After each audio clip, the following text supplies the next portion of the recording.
I'm moving different. This shit ain't nothing to me, man. I'm a dog. I'm biting the fart bubbles in the bath. We smoking symbiotes. Smoking that Whoopi Goldberg South Egyptian Fur Burger Deluxe Mega Million Scratcher Skunk Bubba Kush. We smoking dung beetle. I'm on 12 Vicodins smoking on Scooby-Doo dick. We smoking Sequoia Banshee boogers. We snorting that good Buffalo Soldier Tamarind Jordanian jibbies. They must have amnesia. They forgot that I'm him. That Burberry backwoods pack hitting that pussy smell like a Hellcat V8. We smoking shit in a glass pipe blowing the Lord's bubbles. I'm sick in the head. I'm on them Broward County Tic Tacs. I'm on them Georgetown Geronimos. I'm on them Nashville Nibblers. I left my Margellas in the Benz truck. I'll have to stun on them next time. I don't give a fuck if I go blind. This one goes out, okay? This goes out to the one and only, the big cat, the fat cat. Big ups, my wife. I first saw you in Burger King. You took 2 seats, 'cause that ass is way too big. Had a boyfriend, I realized, but you told him lies with your raccoon eyes. The DoorDash is here. Wipe away your tears. Got you extra fries, and they taste just right. Have no fear. There's no trolls here. Haven't made you cry with those raccoon eyes. Raccoon eyes. Raccoon eyes. Haven't made you cry with those raccoon eyes. Take you power walking on the beach. Feasting on some sushi like you were a queen. Let me run some errands while you sleep. I could watch you play Skyrim all day this week. Have no fear, there's no trolls here. Haven't made you cry with those raccoon eyes. Raccoon eyes. Raccoon eyes. Haven't made you cry with those raccoon eyes. Raccoon eyes. Raccoon eyes. Meerkat Mob. Raccoon eyes. Raccoon Dog. eyes. Last time seen on camera, 2018. Photo 3 years later, looking real hefty. Tire taken, urban robbery. Maybe seems shocking, but you're from the Middle East. Now they fear you've disappeared. Team divorce in chat. Hashtag where is cat? Where is cat? Where is cat? More on Shriggy Tract asking where is cat? Squeeze the peel in my mouth. Please, Tasty banana in my mouth. please, dog, I need banana in my mouth. dog, please. Tasty banana. It comes in denim. Squeeze the banana. Squeeze the banana. Squeeze the banana in my mouth. Squeeze the banana. Squeeze the banana. Squeeze the banana. Put banana in my yum yum. Tastes like cum. Robust, shove it in my butt. Tangy zip, safe to swallow. Yeah. Yummy. Thanks for the money, gummies. It looks so funny. Squeeze the pea. Why are you guys talking about tasty banana song? Squeeze the banana. Squeeze the banana. Squeeze the banana. Tasty banana. Squeeze the banana. Squeeze the banana. Squeeze the banana. Put banana in my mouth. I need yum yum. Squeeze in my mouth. I need. Squeeze the pea. I need in my mouth. I need yummy. Squeeze the pea. Squeeze the banana. Squeeze the banana. Squeeze the banana. Tasty banana. Squeeze the banana. Squeeze the banana. Squeeze the banana.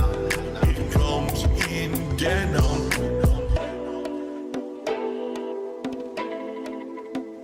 I would sing the banana song right now, but I don't know the banana song. I legit don't know it. What is the banana song? I don't know how it goes. I would totally sing it right now because it's actually pertinent, but I don't know how it goes. Meerkat Mall. Who?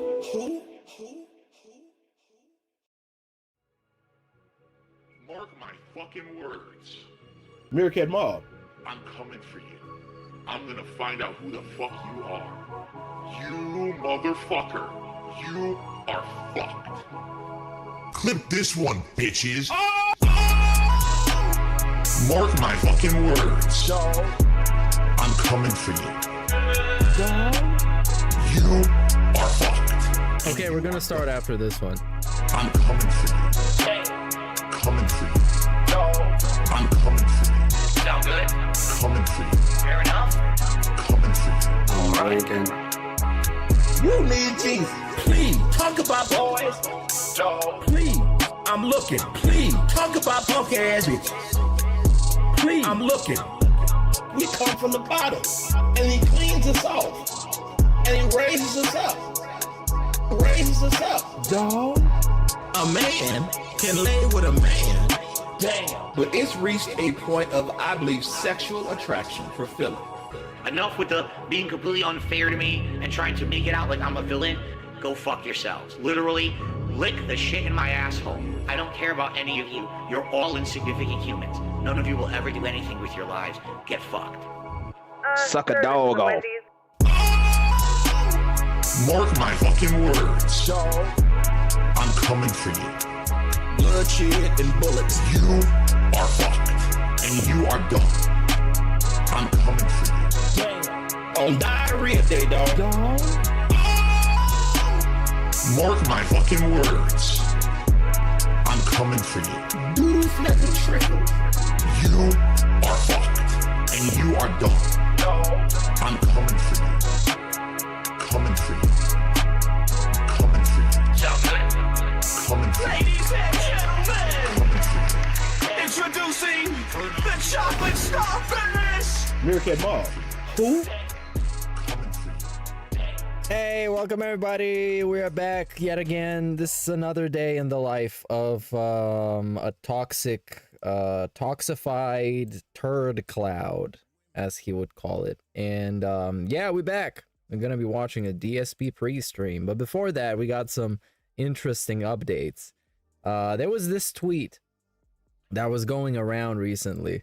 I'm gonna find that first, and then we're gonna look at the dark response, because it's a very interesting one. So the tweet is this one. Let me make sure that you can see it. I'm gonna zoom in, because Twitter is a piece of shit, and you can't really access it outside of actually Twitter. So if I'm banned from DSP, I can't even see his tweets. So I gotta go by screenshots of people that are apparently not banned. Not even knitter works. Knitter is now broken. So anyways, the tweet is as thus. And of course you can't see the whole tweet because reasons. Like life? Okay. Outlived machinima. Outlived super best friends. Outlived cryotic. Outlived actual lawsuits. And now he's outlived achievement hunter. The immovable object. And then we got a picture of him from like 2017. Which is really fucking funny. And yeah, this guy replied to it with DSP's response. So let's first see DSP's response, because he's likely going to talk about this on the podcast today because it's DSP. So let's see the other ones. Let's see the replies first, then we're going to see his. We got Gamerface Gaming, classic. Let's hope he outlives his crippling alcoholism. Well, it's gonna be one or the other, man. It's either he's gonna take it or it's gonna take him. Then we got a life at the top, baby. Truly an inspiration to literal tens of people. And then we got like a badass Phil with a fedora and a thing. I think these posts could greatly utilize present day photos to be more effective. Because this is like a shitty photo of DSP from like 2014. That's even in the old condo. That's like a 2013 DSP photo. Come on, dudes who don't care and know anything about DSP. Look up some more recent stuff. And then we got basically replies from people that don't know who he is. And they're kind of confused. And mixed in are the detractors. So then we got the dark side one. Wake up from his deep sleep in gin dreams to actually respond to it. And this is his response. People take this as a joke, but understand the incredible amount of forces that have tried and failed to take me down for absolutely no good reason. And through it all, I've maintained my work ethic and never sold out. I'm not even going to bother addressing this because this is one of those, like, this is narcissism posting. This is like delusion posting. I'm sure 1,000 people are going to make videos about like how everything he said in this is bullshit, but it's really not going to matter. You guys know that it's bullshit. His work ethic, come on. It's Dark Side Phil. I don't know anybody with a worse work ethic than Dark Side Phil. Well, maybe Redemption Gaming. Excuse me, I mean Acid Face. The guy who just announces streams and doesn't show up, but still begs for money. And then we got, you know, incredible amount of forces that have tried and failed to take me down. This like he's a fucking anime character or something. And he gets like magicians and wizards. Fucking crazy. So yeah, it's a DSP post. And he's probably gonna flex about this on his podcast and say that it's thanks to you guys. I appreciate you guys so much. So these are the ways you can support. Speaking of support, yesterday was massive amounts of positivity, actual extreme amounts. We got DSP Gaming. We can check out the daily wrap. We got plenty of time until he comes back. Because he's... What a podcast today. Oh, yeah. Mr. Freeze about Freeze Goutman's bank account. Mr. Freeze, dude. I hope Mr. Freeze does it. It can make the bank account real chill. I want some chill in his bank account. So yesterday, yeah, I think on the first one he made like $100. On the second one he made like 90 or something. I really don't know. But he was satisfied. And all it took was 45 minutes on literally shitting on his own community for not giving him money and not supporting and asking for feedback. And then he played the brand new game that just came out and got a bunch of money. And he's playing it today as well. Because he loves it, apparently. Or, I mean, he got paid. So he's going to play it again. He's desperate. Okay? Sound good. The videos themselves didn't get good views. Because it's Dark Side Phil. Let's see how much part 1 got. Part 1 got 1.2k. So, you know, it's nothing too special. It's a part 1 of a DSP playthrough. That's about as much as you can get nowadays. You know, we got this stupid level 1 podcast with a shitty clickbait title. But until you get to actually read the title, you have to read through a bunch of bullshit. You need to read the whole the whole name of the podcast. Then you have to read the date as if somebody fucking cares. As long as you put the episode title, the episode number in the title. Nobody cares about the fucking date. It says it on the actual video when you click on it. It's irrelevant. You're wasting space in your title, and don't do that. Okay? Very nice. And then we got the Daily Wrap. Serious discussion on MK1. Then Lies of P. Surprise! Wow, it's good. That's the actual title. I'm not even fucking joking. This is like the most AI generated title of all time. Good evening, everyone. Phil here, and welcome to the Daily Wrap for what was Monday, the 18th of September, 2023. A day that turned out to be... I actually never understood people putting dates in their videos if it's not, like, relevant. Because it doesn't matter. You're just bloating up the title. If you're going to bloat up the title like I do, at least write what's in the actual video. Don't write metadata, because this is metadata. This is data that is contained in the video. Like, I can actually see when it was uploaded. So it doesn't matter putting it in the video. You're just wasting time. Very different from what I was expecting, and I think what everyone was expecting. Let's talk a little bit about that. Okay. So today, the schedule was that the first stream... let me guess. He's going to say support was outstanding, and he has no complaints. ...was going to be Starfield, the first time in a week. And the late stream was going to be more Mortal Kombat 1, where I was going to go through invasion mode and hopefully finish unlocking the cameo fighters and then doing some online play. That was the plan. Now, on today's podcast, we had a very important discussion because this week, as I started playing Mortal Kombat 1, I hate to say it, just wasn't resonating with the audience. And what I mean by that is I think we were all interested in the story. But once the story ended and I started playing the invasion mode, which is required in order to unlock the content needed to play online. If you don't play... Man, the snort sacks are looking really robust recently. I don't know if it's the shadows that the room is casting in this particular lighting situation is creating, but it looks really bad. Like, how can he look at himself in OBS and thinks that he looks flattering? Like, try and adjust that lighting a little bit, dude. Come on. It looks really rough. Mode, you don't have... And I'm gonna skip this. He didn't even fucking play Mortal Kombat. Why is this in the Daily Wrap? He's just coping over the fact that people didn't care about it and he spent like $120 on it. I just play them. But it seems like my audience, in some cases... And now he's still bitching about his audience. He called them entitled yesterday, too. His audience of the past and of the present. When it came out on... He was shitting on different generations of his audience yesterday. Tuesday on Game Pass. He was so pissed off. Apparently it just dropped today early. It was hilarious because I said, all right, let's do it then. To hell with it. I was going to play it all day Tuesday. Let's just play it all day Monday instead. So I boot the game up and people are like, Phil, are you aware you're playing Lies of P on stream? And as we're watching, YouTube is running ads saying Lies of P comes out tomorrow. And I was like, I don't know what happened. I don't know why it's early. Everyone's playing it early. So... I played Lies of P all day today. Yes, all 5.5 hours of my gameplay streaming. Okay. I gotta give him credit. He actually fucking did it. He went against the holy schedule. And he did it. He played a game when it released, when it was hot. And it got him some money. Maybe he's gonna learn from this and not be a fucking idiot from now on. Let me tell you. But I'm doubting it. Hey guys, something. To me, Lies of P absolutely feels like the spiritual successor to Bloodborne. Wow, it feels like the spiritual successor to a game that it's trying to be like. That's fucking crazy! Whoa! It's not perfect. It blows my mind. It definitely has a little bit of flaws in the gameplay engine. It's not perfect. Feels like a game that it's emulating. It's really, really good in my opinion. The graphics are great on the Series X. It runs at full 60 frames per second. There is tons of lighting and detail, and it just looks really good. Compared to, say, Elden Ring last year, which honestly did not look nearly as good as this game. This game is impressive how it's running on the console. The story is incredibly intriguing.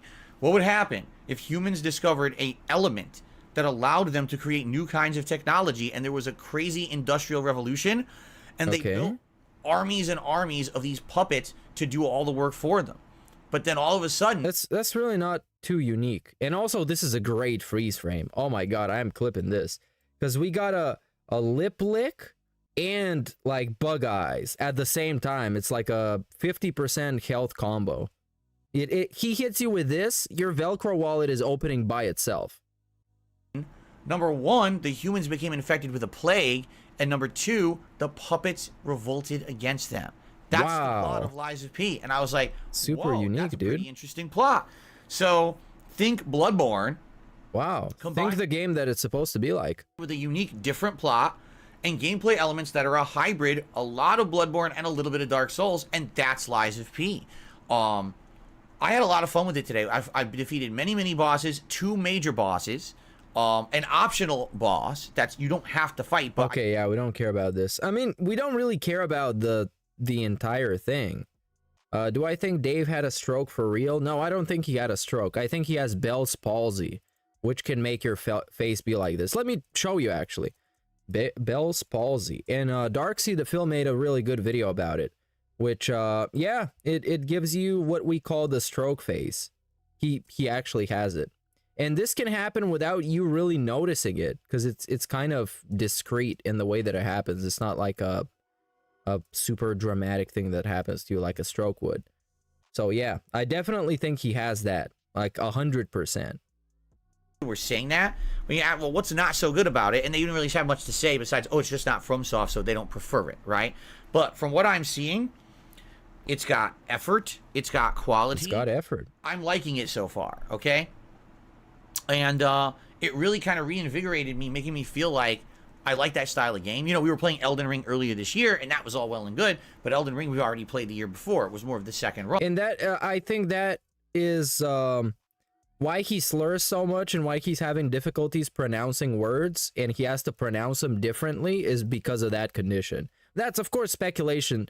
I'm in no way, you know, certified or educated to answer it as a professional. But in the Discord, we had one user whose soulmate was a medical practitioner, and she confirmed that it was almost certain that he has Bell's palsy. Almost certain. And you can believe that if you wish. Of course, we need an actual fucking doctor to do it. We're not really qualified for that.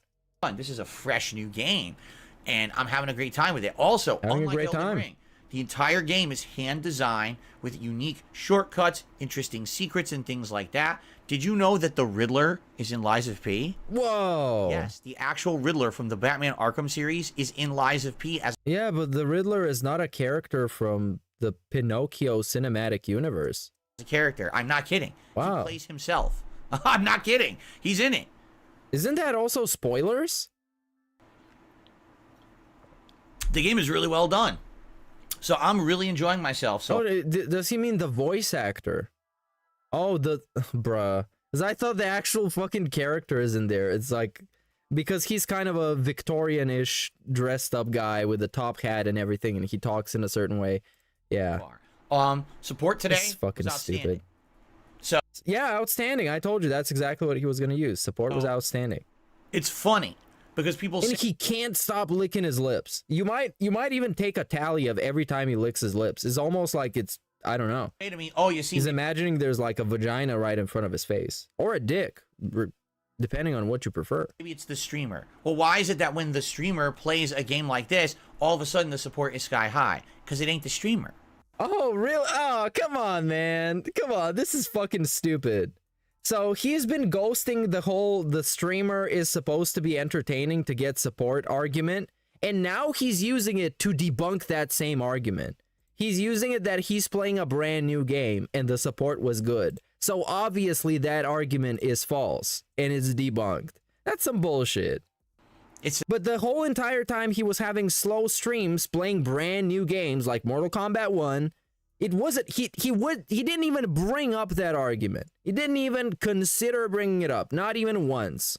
Not. What it is I'm telling you, Mortal Kombat 1 is not resonating with my audience. It's just not. Maybe if I was playing it only online, Okay, we and I was fucking doing get well, it. But I can tell you, I'm not going to play it online the capacity that I play Street Fighter 6. I'm never going to get that good at it. I'm never going to like it that much. So I'll probably play it a bit online and whatever. It'll be kind of a little project, and then we'll move on to other new stuff and kind of forget about it, while Street Fighter 6 will persist and still be a part of my content. In fact, a little over a week from now, is the next DLC character, which I'm really excited to try out. That's just the nature of it, you know? And I said that when Mortal Kombat 1 came out. Is that what I thought was going to happen? I don't think it's going to be as good as Street Fighter 6, and that's what's going to happen. So, seems like that's what's going down right now, is I paid a lot of money for Mortal Kombat 1 early, and it just didn't pan out. I play Lies of P one day, everyone's blown away at how good it is, including me, and we're having a great time, and the support rolls in, and that's how it works, right? So, yeah, I had a great time. So here's the deal. He had a great time. And what if he has a slow stream today? Because he's playing it on the first stream. What if he has to bitch about it being slow? Does that mean it's the streamer's fault? Because now that he brought up that excuse, we can use that to debunk him in the future. Because now he acknowledged it. First of all, right? So when he plays a brand new game and it gets slow support, hey Phil, remember when you said when you played Lies of P that it's not the streamer, it's the game? Well, what's happening now? This is a brand new game. Why is it slow? all the videos should be going live. If not live yet, you should. Divorce Coin went public last night and is now trading at $16.51. A major thank you to Meerkat for the unicorn in solidifying we haven't seen the cat cow whale in over 5 years. Divorce Coin now as popular pop coin. I've been a predator all my life. Yeah, keep buying it. Keep buying it, you dummies. Thanks for the money, dummies, is what I'm gonna say. When all of us stock up on the health coin and then it inevitably explodes in value one day, you're gonna see them all shortly overnight. You're gonna see. I'm gonna pull up with a fucking Lamborghini and laugh at all of you peasants when you're gonna be broke. You're barely gonna be holding on to life. They should all with be all that divorce coin. That's gonna be worthless. On the channel, give it a look. Let me know what you think. Please leave comments. I want feedback on this game. Tomorrow I'm playing it again as the daytime stream. So 3 more hours of Lies of P on tomorrow's daytime stream, and I'll give you my full detailed thoughts about the game on the podcast. Tomorrow night we will still do Mortal Kombat 1. Yes, we're still doing Invasion until I unlock the rest of the cameo fighters. Then we'll go online and do some online play on the late stream. And then on Wednesday, we're going to do Starfield. That was supposed to be... all you Team Divorce guys, you're just being jealous that the Team Health people are always right. Because it's a very steady, very logically provable point that will never go away. The health coin will never go away until he actually goes to 0 health, if you know what I mean. So yeah, we just keep holding on. He's gonna have more and more health coin, rises and falls, but mostly rises, and in the end we're gonna win because it's the steadiest currency that exists. Just look at him. Just look at him. He admitted like 2 days ago that he can't eat without swallowing his own fucking snot.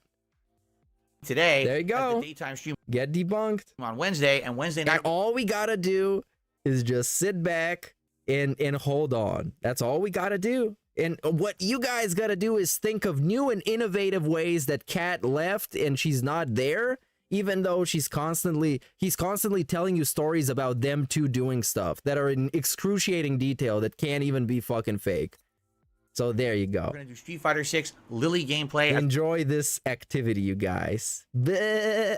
We try to rank her up further. He is always ranting about from soft knockoff games, and now when it would actually be appropriate, he suddenly loves it because the tips are coming in. And it's not just the tips; it's because the game is getting good critical reviews. The critics are loving it, and it apparently is a good game. Which that big thumbs up. I hope people that are playing it are enjoying it.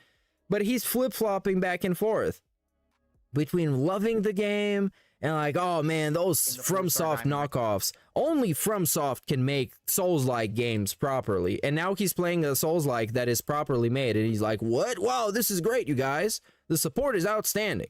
And it's all the game's fault. It's not even my fault. So I guess he could just be sitting there, turn off his camera, turn off his fucking microphone, and play on his phone while the game is in the background. And he's still going to be making the tips by that logic. If the streamer doesn't matter. He can just clock out and Kat can come over so you guys can see she's real and she can actually host the stream for once. And then she's going to get the same amount of tips, which I'm thinking she's going to get way more tips. Rankings, okay? Because, I mean, that's exactly what happens. Come on. But now, knowing that Lies of P is quite good, we're basically getting to a point where what are we going to do next week? It'll be a unique balance. We'll probably have alternation between Lies of P and maybe Mortal Kombat, some Street Fighter 6 at night, some Starfield at night. It'll be a good combination of stuff all week until the DLC character Aki comes out for Street Fighter 6, and then that'll be my focus for like a day, okay? Aki. That's what I'm thinking, and I think that'll be a great schedule for next week's streams. So I'm pleased because I had never looked into Lies of P. I didn't see much or any gameplay of it. I didn't actually try the demo, And trying it today, I was like, wow, I was pleasantly surprised at how good it was. So also something he's going to be talking about today, since we have a little bit of time before shit actually starts, is there were some massive leaks from Xbox and Microsoft about what kind of stuff they're going to release and what kind of hardware is being worked on. And I don't really know much about that, but this is going to be a great test of DSP news, because he has a stacked day of news today. So if he can actually inform us properly without being wrong on literally everything, that's going to be a massive win. And the DSP news stocks are going to go way up. Speaking of which, I'm looking for a way to make the whole stock market thing, like simulated stocks, a possibility. So if somebody knows how to do that in some kind of a, I don't know, application or something, reach out to me. It's going to be interesting. It's kind of the polar opposite reaction as I had to when I played Final Fantasy 16. Because Final Fantasy 16 was the same. I stayed away from all the gameplay or whatever. I played it on launch day and I was like, oh, this is it, huh? A lot of narrative and not much to it. And the further in I got, I hated it. This game, I love day one. And obviously, it's not going to be real stocks. It's going to be just simulated type of currency. I'm hashtag TeamACat because he never takes L's, hashtag fun. No, I take L's, but that's a part of life. You just take your L's and you move on. I took an L yesterday. I pulled up that pic from 2017. I got real hype for about 30 seconds. Then I realized it was for, from 2017. But the thing is, I go by logic and facts and thinking about things in my head with my internal voice.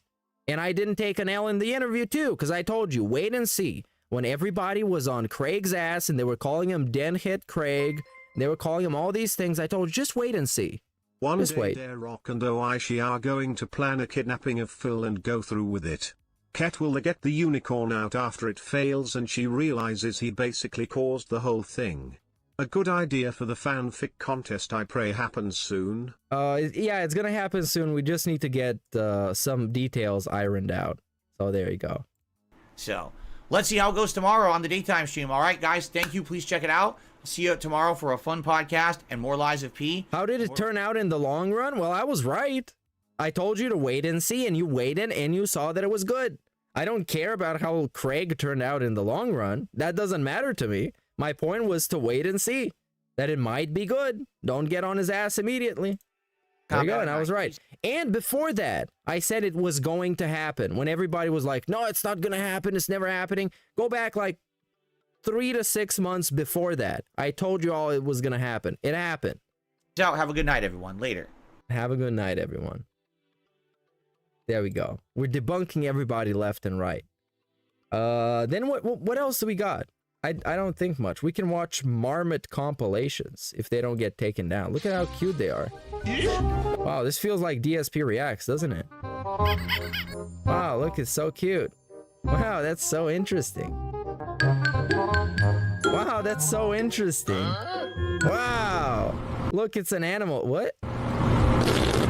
Okay, yeah, we went into scat real fast. Speaking of scat, I could actually pull up the videos that I have saved up so far for the DSP scat compilation, because there's a lot of them.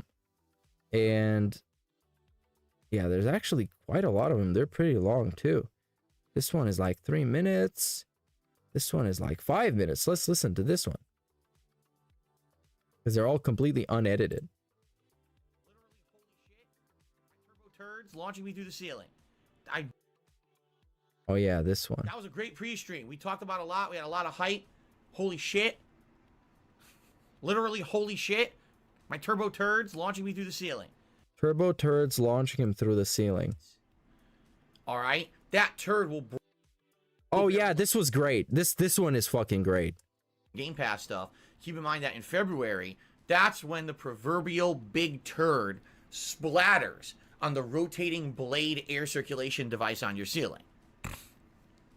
And then we get a comedic snort after saying a scat joke. The rotating blade air circulation device. Yes. And listen to this, it gets even deeper. And when that happens, all right, that turd will break into several smaller dingleberry-like turds that will rain down upon you. Dingleberry-like turds. He even knows the exact term for that type of turd. He's fucking great, isn't he? He's like the GOAT at scat jokes.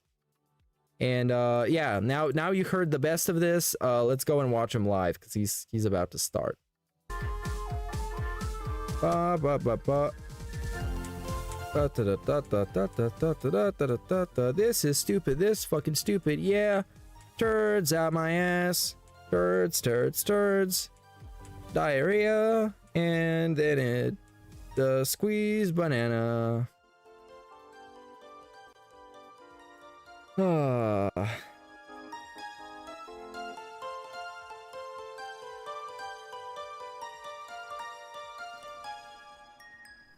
Good morning, everyone. Did you see Russell Brand, the prominent YouTuber, get his monetization suspended Yep, based on grave I rape did. allegations?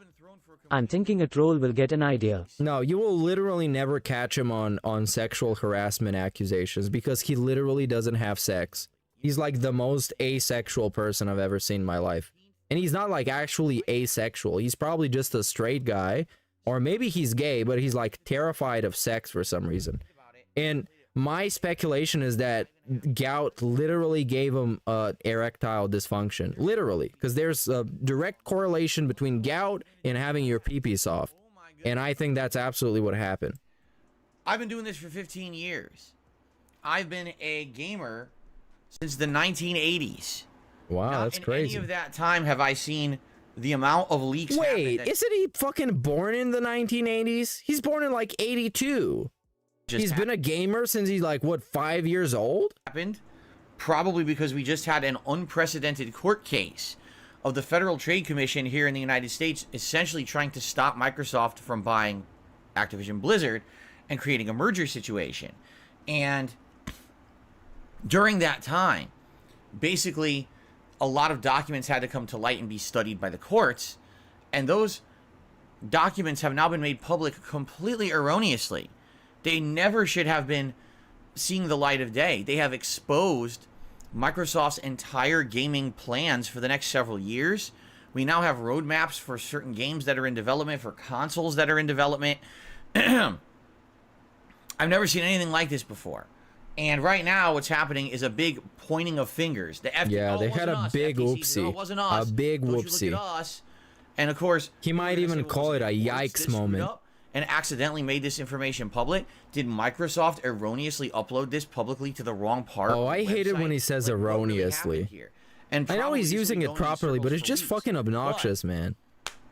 This morning, we're going to discuss the biggest portions of what was leaked, including new versions of Microsoft consoles and controllers coming out supposedly next year, games in development that no one even knew existed, and some internal emails by Phil Spencer regarding the gameplay or the strategy of Xbox in general. So this will be interesting, to say the least. But before we get to any of that, let's actually have a little bit of fun. Because, What? ladies and gentlemen, last night, a post was made on Twitter / X, Oh, whatever yeah, I wanna told call it, you. regarding me. Told you. And once again, it's a very similar kind of post that gets made all the time. And every single time it gets posted, Okay. it's pretty funny. In particular, this one got some pretty good traction. So, someone who, I'll be honest, I've never heard of, posted this up, essentially saying, I outlasted Machinima, I outlasted Two Best Friends, I outlasted Cryotic, I've outlasted actual lawsuits in the entirety that they've existed. And I'm still here surviving on the internet. Cause you got no other choice. There's literally nothing else you can do but sit there and panhandle all day for pity. There's literally nothing else you can do. You got the skills to do, or you make the choices in life that enable you to do. That's all you're good for. That's all you can do. And it's all based on your decisions. And that's really good. Now, keep going, Phil. And surprisingly enough, the picture they posted of me is not that bad. Usually when someone makes a post like this about me on Twitter, it's some like horrendous picture that makes me look absolutely atrociously ugly. And in this case, it was actually like a normal picture from back in the day when I lived in Connecticut. So it's still a 9-year-old outdated picture, but it's not that bad. And I think the thing that they're talking about now is Achievement Hunter. If you guys aren't aware, you know, Achievement Hunter has been around for a very long time on YouTube. It's an offshoot of Rooster Teeth, and it's a group that essentially would do everything they could to earn achievements in Xbox versions of games. I don't know if they ever delved into the PC side of things too, because they also have achievements. But you know, well known, have run for over a decade, right? Very popular on YouTube or whatever. And as of, you know, overnight, they're gone. They decided to shut down. That all the people who work on Achievement Hunter are going to go off and work on separate projects completely unrelated to Achievement Hunter. I'm actually wondering if this is part of the whole breakdown of Rooster Teeth, because I keep hearing over the last 1 to 2 years that Rooster Teeth has fallen apart and really isn't working anymore, and therefore they're trying to regroup and rebrand and change all their content and make different content and stuff like that. Maybe that's what it is. In truth, I have literally never watched Achievement Hunter, so I don't really know what's going on over there. But the thing is, when posts like this are made about me, all right, I do feel like there's two schools of thought. One school of thought is, this guy is a complete laughingstock joke. Absolutely. And it's hilarious to know that he's still around when all these other things that were way more popular than him, that were way more successful than him, that people viewed in way more of a positive light than him, are gone, and he's still around, right? But for me, when I see it from my perspective, I have a different take. You have to understand something, all right? I am Joe Nobody. I am the little guy on the internet. I was never the big promoted guy. I never had crossovers with other YouTubers. I was never promoted. I never did promotions. You know what I'm saying? Like, never, ever was I one of these groups. Like, Achievement Hunter is a group of content creators from Rooster Teeth. Also, he's just like trying to make it seem a good thing that you never networked with other people who are also doing business in the sphere that you are doing business. No, that's a bad thing. That's actually not good. That's not a selling point of your business, that you isolate yourself from all your peers. Work together and collaborate. I never had that. It was always just abuse and exploit the algorithm. That was what it was always was. And the moment when it stopped being that, it was poverty mode. It was begging mode. It was save the house. DSP. And you gotta notice, literally the moment it stopped being that, the YouTube adpocalypse happened, he was fucking begging immediately. By himself doing shit. You understand? And basically the way I see it is, in the 15 years that I've been making content, all right, I've stayed true to myself. I never sold out. I still make honest content. I'm not here shilling with paid promotions in every stream that I do. Yeah, you did. You're just promoting yourself. I'm not here literally doing drama news. Yes, you are. And gossip and Yes, you are. Slandering other people on a daily basis for clickbait. Instead, I'm doing what I love. I'm covering video games. I'm playing video games. I'm hanging out with my audience, as big or small as it may be today. But I still appreciate the audience that likes me and wants to hang out with me every day and supports me in my efforts to stay true to myself. You know, all these years. And it's funny because I made this post this morning, and immediately you see people start saying things like, oh, he did sell out because he streams and he advertises and he takes in contributions. No, not really. All things. He did sell out because he was shilling Loot Crate after admitting that he knows that all the shit inside is dog shit and it's trash and it's stuff from the bargain bin at Walmart. That's why. He was shilling beanbags. He is nowadays shilling YouTube Premium, because he sees the possibility of making a few pennies extra, because somebody with YouTube Premium might watch his fucking video. Used to hate. That's selling out? Or is that just evolving and changing with the times because that's what everyone is doing to survive because YouTube changed? Truth is, if YouTube never changed... Yeah, spawn seats, OP seats, beanbags. We've been there, dude. We remember. Lost ad revenue, I'd probably still be making a living on YouTube ad revenue on videos. But what happened on YouTube was the adpocalypse.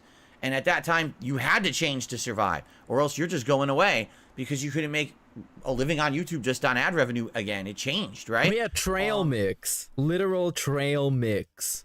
In my opinion, I changed for the better. I listened to the feedback of my viewers, and I adapted per what they wanted, but I still love what I do. No, selling out would have been if literally I'm exactly the same as everybody else. I sit here every day. I got your message from the secret Discord asking for support. I'm here to wail out who wants to start a tipping war. But dude, the message was like 20 minutes ago. Why are you so slow, 2-second guy? Why are you so slow? Next time, be on time at least, you fucking I idiot. shill some junk to make a buck. I play games only because I'm being paid to play them. It's like 20 minutes. You couldn't check your phone on time? Drama content, drama segments. I feel like you're a little bit too entitled to my content. I'm trying really hard here. I'm following my passion of being a hater and drinking alcohol for you guys. I became an alcoholic for you guys. And all you can do is $1 tip 20 minutes after my message? Causing big dramatic arguments with people, slandering people every day. Like the YouTube drama queens every day. Let me check your PayPal info and I'll tell everybody your name. Toxic lolcow culture aspect of the internet, doing self-destructive things just for quick short-term gain. Like, no, he was doing self-destructive things just because. Not even like related to his content. Like someone paying me to do some kind of a stunt. I wonder who did stuff like that recently. Oh, wow. But I think you understand what I'm saying. Isn't that gossip? Isn't he just gossiping right now? We sneak dissing somebody. Okay. I'm happy that I have evolved and changed, but at the same time, literally just gossiping. Content creator, and that I'm still here 15 years later. Yeah, go suck a fucking dog off. We just celebrated this. We just celebrated my 15-year anniversary. We celebrated my anniversary. And the fact that I'm still here, I'm still able to do what I love, and I'm still have an audience that appreciates that. You know what I'm saying? So thank you to everyone who's still here, who still enjoys my content, who still supports the content. And in reality, I don't think this guy up here was trying to be malicious. He was just rolling into the meme, which was nice. Because it's rare to see a post by someone that's not completely like, let's destroy Darkside Phil. You know, like they could have had my O face on this post or something fucked up. So instead, the guy was. I mean, you can, if you start missing the DSP O face, you can just check in with Review Tech USA at literally any point of your life. And the latest post he made is gonna be the DSP O face. The dude has one joke. That bad. Literally so just one joke. Shout out for once not being a complete scumbag to me, because it's nice that people every once in a while actually give me a fair shake. No, this is not a fair shake. This is a literal meme, dude. This is literally just a joke. And it's not, the dude is not trying to be fair for you. He doesn't even know who you are. And I can see that because he used a photo from like 2013. Thank you all. And now let's continue on with our normal podcast. Okay. And by the way, I guess rest in peace Achievement Hunter, because I never watched them, but hopefully. Oh, wow. I guess rest in peace, dude. It apparently is like a huge loss, right? So. Apparently is like a huge loss. So anyways, I made this all about me. Today's stuff. First of all, before we even get to the Microsoft dump, which is insane. I can't believe this happened. Let's talk about Lies of P, which was yesterday's surprise. Now, with all of that said, likes, comments, super chats, super stickers, and tips are all needed and appreciated. Yeah, you forgot super thanks, so you're getting banned. Drop. Super thanks are really important to the long-term support of this channel. I literally can't make fun of DSP unless you guys leave super thanks. Because a lot of under all the videos. Even though most of them are just claimed because I just play copyrighted shit all the time. Like justify. But go find the ones that are not claimed somehow and leave massive amounts of super thanks. The reason why Lies of P was live yesterday, there's no justifiable reason. It just happened. I almost feel like it was an error. Like internally on the clock, they had it set for the 18th by accident, even though every piece of advertisement and every piece of PR everywhere said it was coming out today, the 19th. I think they screwed it up. And so when it came out, they were just like, well, whatever, just let it roll, you know, just let it go, and everyone play it and enjoy it, because they're not going to undo what we've done now. So, Lies of P, the game that everyone's been talking about for a couple of years, that basically looks like Bloodborne 2, right? Bloodborne 2. It for 5.5 hours yesterday. Not really. I would say it's about Bloodborne 1.5. Let's put it down. Wow, that's a really innovative take. Tons of the aspects of a game like Bloodborne. You can see how like happy of himself he was to say that. Oh, it's not actually Bloodborne 2. It's Bloodborne 1.5. For example, all the elements of FromSoft games are there. You've got your leveling system that's exactly the same. In fact, the stats in this game, although they're counted something or called something different, are exactly the same. You've got your health, your stamina, your carry capacity, dexterity, strength, magic, and there might be one more in there, I'm not even sure, but they're all exactly the same stats as Bloodborne. It's the same system. Okay. Your weapons. You start off with but what this is what I despise about listening to him talk about video games. Why is everything always have to be compared to something else? Why can't it just be its own thing? Even though it is in a subgenre that, of course, is like Bloodborne, it's like Dark Souls. Why don't you just judge it on its own merits? Start from there, and then in the end, after you're done judging it based on what it is by itself, judge it as a part of the genre. Classes of weapons: light, heavy, or kind of medium. And big ups, you should love yourself now for the membership, dude. Special abilities you can use in combat. Membership helps a lot long term. Bloodborne, where you have with the meaningful content of the channel, you all the fact that you have a weapon that you can customize to your own liking. I can't even fucking beg like him, dude. Like, once you try and beg like DSP, you're gonna find that it's actually very difficult to do it as fast as he does. He got that shit memorized. I can't even, like, figure out the things to beg for. Very much reminds me of Bloodborne weapons, okay? It actually takes some fucking skill and repetition. The combat, again, definitely reminds me of Bloodborne. It's a little bit more action-paced, although, well, in Bloodborne, the parry system was based on having a handgun that you would shoot someone at the last minute and they would get staggered, and then you could get, like, a punish move. In this game, it's actually timed blocks. So in that regard, it's almost a hybrid with Sekiro in a lot of ways. Oh my god. Why? Because it has features that are found in Sekiro? To kill them. On bosses, it's actually very similar to Sekiro, where the more you block and time block or parry, I think they call it perfect blocking or something in this, their stun bar fills up, again, like Sekiro. And then you could do a heavy attack that stuns them, and then you get like that visceral attack. Yeah, it's like so Sekiro 1.3. In Bloodborne 1.5. In Dark Souls 0.86. Because it's not like that, it's like the other ones. But it's somehow like the other ones. Bloodborne, when you take damage, if you immediately strike back the enemy, you get health back. Well, in Lies of P, when you block, you take damage. But then if you immediately strike back the enemy, you get the health back. Whoa, so it's kind of different. Different mechanic to say it's a different game, but man, you can tell this is Bloodborne, and that's what they were going for. All right? I hate this. I hate his fucking coverage of video games. I think it's fucking dog shit. It's gothic. It's I hate Victorian-esque. Again, it's Victorian-esque. Seems set in the same time period as Bloodborne, around those 18. This guy was an actual valedictorian, and this will always live in my brain and have a special place in my brain.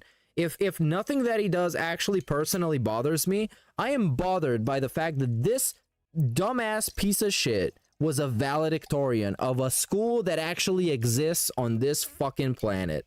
It's always gonna bother me. It's always gonna fucking piss me off. 1800s. This empty-headed, lame-brained piece of dumb fucking shit was actually the best in his whole fucking school. Imagine my shock. Very much. And the story's interesting. Without too many spoilers, basically there's some mysterious element that was discovered and used to create puppets, and these puppets became robot slaves of humans. But then all of a sudden the humans caught a plague and started getting infected and started petrifying, whatever that means, because we don't have an actual explanation fully of what that means yet. So the humans had to go start going into quarantine. At the same time when this happened, all of the puppets went haywire and started murdering everyone. So not only do we have an epidemic or pandemic of this petrification disease going on for humans, but now we have puppets killing everyone too. It's kind of like the reason short.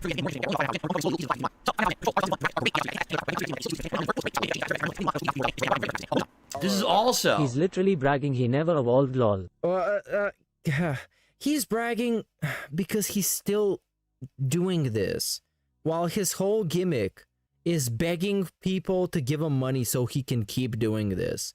He doesn't realize the cognitive dissonance that is found in this whole fucking train of thought, in this whole logic. Very, very interesting. Because there are people that... actually, I have a very good response, which I think Shinko posted on Twitter that was the best response, which is this. You guys can see this very clearly, and I'm happy about that. There's a difference between things that had their time in the sun and ended, and a guy who refuses to leave the party, even though he's been relegated to a small space outside near the fence. I think this is a perfect encapsulation of what he's bragging about being and what is actually happening to him. Basically... I accidentally closed his chat. I'll get it back up. Huh? There it is. I'm getting confused by people in the chat. I'm not going to stop reading the chat and focus on what I'm doing because I'm getting distracted. The world design. is exactly what I want from this style of game. When I played Elden Ring last year, one of my major criticisms was whenever you were in one of the legacy dungeons, the game shined. The world design was exceptionally good. Fun hidden areas, great puzzles, interesting challenges, enemies jumping around the corner, great boss fight finales. It was all great, correct? But what I really... He's like Milton from Office Space. Well, I haven't seen Office Space, but I'm sure the people that have seen it appreciate this reference. Complained and criticized about Big that Ups Burgers game is essentially that the open world didn't work. The open world had too much to do, to explore, and not enough content. Once you started really getting down to the open world, it got tedious and boring. Those stupid optional dungeons that were all over the world that only looked like 3 different kinds, right? It was like a tomb or crypt, a cave, or what was the third kind? There was 3 kinds of those optional dungeons. They were boring. At first, they're kind of fun, and then once you realize, man, they all look the same, and they're only there to pad the length of the game. Ugh. And what you really felt like was, I wish they'd spent more time on legacy dungeon style content and had more of that in the game and less of this open world kind of regurgitated repetitive content.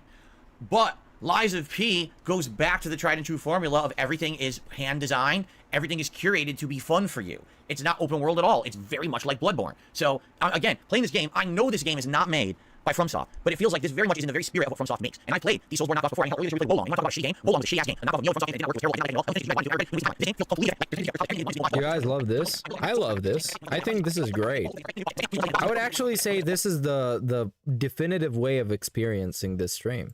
He talked about Wolong, and that sucks because it's a knockoff game, but it's a bad knockoff game because they tried to do something different. You see, they need to exactly copy paste what FromSoft did to make it better or the same. I know it was a shock, even though that's literally what a knockoff is, when you exactly copy paste yesterday something that somebody else made, expecting Lies of P, and I know for a fact there were people who were coming today to watch me play it, and then they missed out yesterday because they didn't know it was going to be out. I didn't know either. It was a complete on-the-fly adjustment for us to play Lies of P, but it worked. I played it all day. By the way, for those who were there, thank you so much. You were very supportive on the streams. I really appreciate that. That helped me out after having several slower streams of Mortal Kombat 1 over the weekend. This helped me bounce back in a big way, and I really appreciate that. Oh, dude, I don't know, man. I can't even like tell you why I love these kind of segments so much. The appreciation segments. Excitement. Why? Because I'm playing it again today. I actually cannot wait to jump back in to Lies of P on this very stream and see where it goes. He's not, he didn't even, you see, this is like the beginning of the sentence. He didn't even bother telling you I'm excited. He just declared the feeling. Excitement. Why? Because I'm playing it today. I actually cannot wait just pay attention to this. To Lies of P on this very stream and see where it goes. I'm hoping that it keeps ramping up and getting better and better with new enemy types, new boss challenges, new lore. Okay, did I miss that? So, excitement. So, excitement. It's like an NPC that forgot the voice line, but it remembered what it's supposed to say. So it's like, oh, excitement. Why? Because I'm playing it again today. It's not even, he didn't even say I'm excited. It's just excitement, as people would say. I am expressing excitement. I actually cannot wait to jump back in to Lies of... Yeah, it's like the ice cream so good NPCs. Oh, ice cream so good. Ice cream so good. Excitement. Excitement. Or I'm actually liking it. I don't blame you. Okay, he likes the game because he made money, and it's like the FromSoft games that also made money. Early, because there's a premium edition of the game that came out last week if you paid extra. So a few content creators were given the early version. Why do content creators get the air quotes? They're not content creators?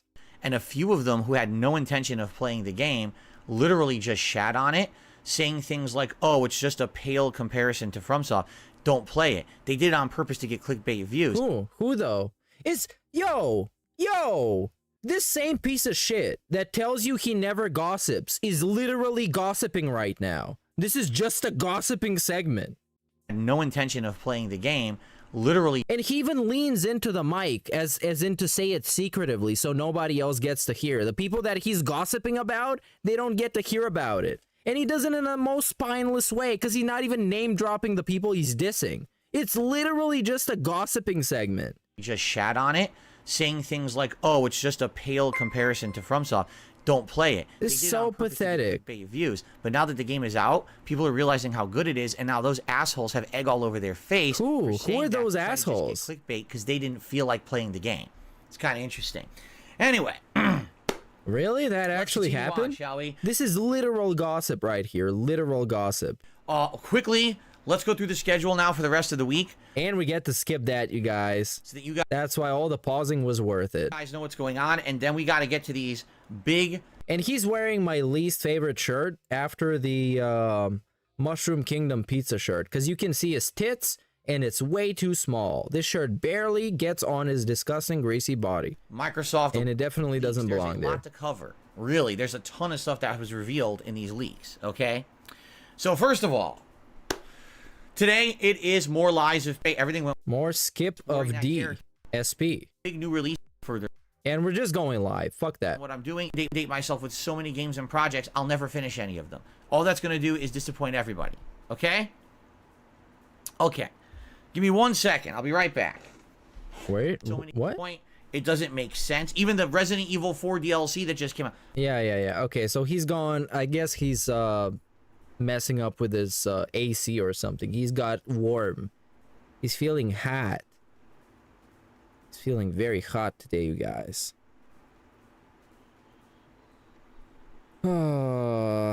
This fucking dude, man. He was really special. Here for your pre-scheduled tip. Excitement. Oh, there we got. Okay. Thanks for stopping by. 1 hour sloth. You told me in the Discord you were gonna stop by for the pre-scheduled tip, because I know we scheduled it. I put it in my calendar, and I was hoping around 9:35 my time you would swing by and actually drop the scheduled $5 tip, and you actually did it. You do much better than the other people that are having scheduled tip, like 2 Second guy. Sorry about that. There was a 2 troll Second guy was like 40 minutes late. outside my house. You're gonna be trying to shitting show me on how him to real become heavy in the human, so I Discord. spilled all over him, and he ran off to the hospital. Anyway, so continuing on, let us quickly. Well, actually, let me think. Did I cover everything that I wanted to cover in the schedule? I did.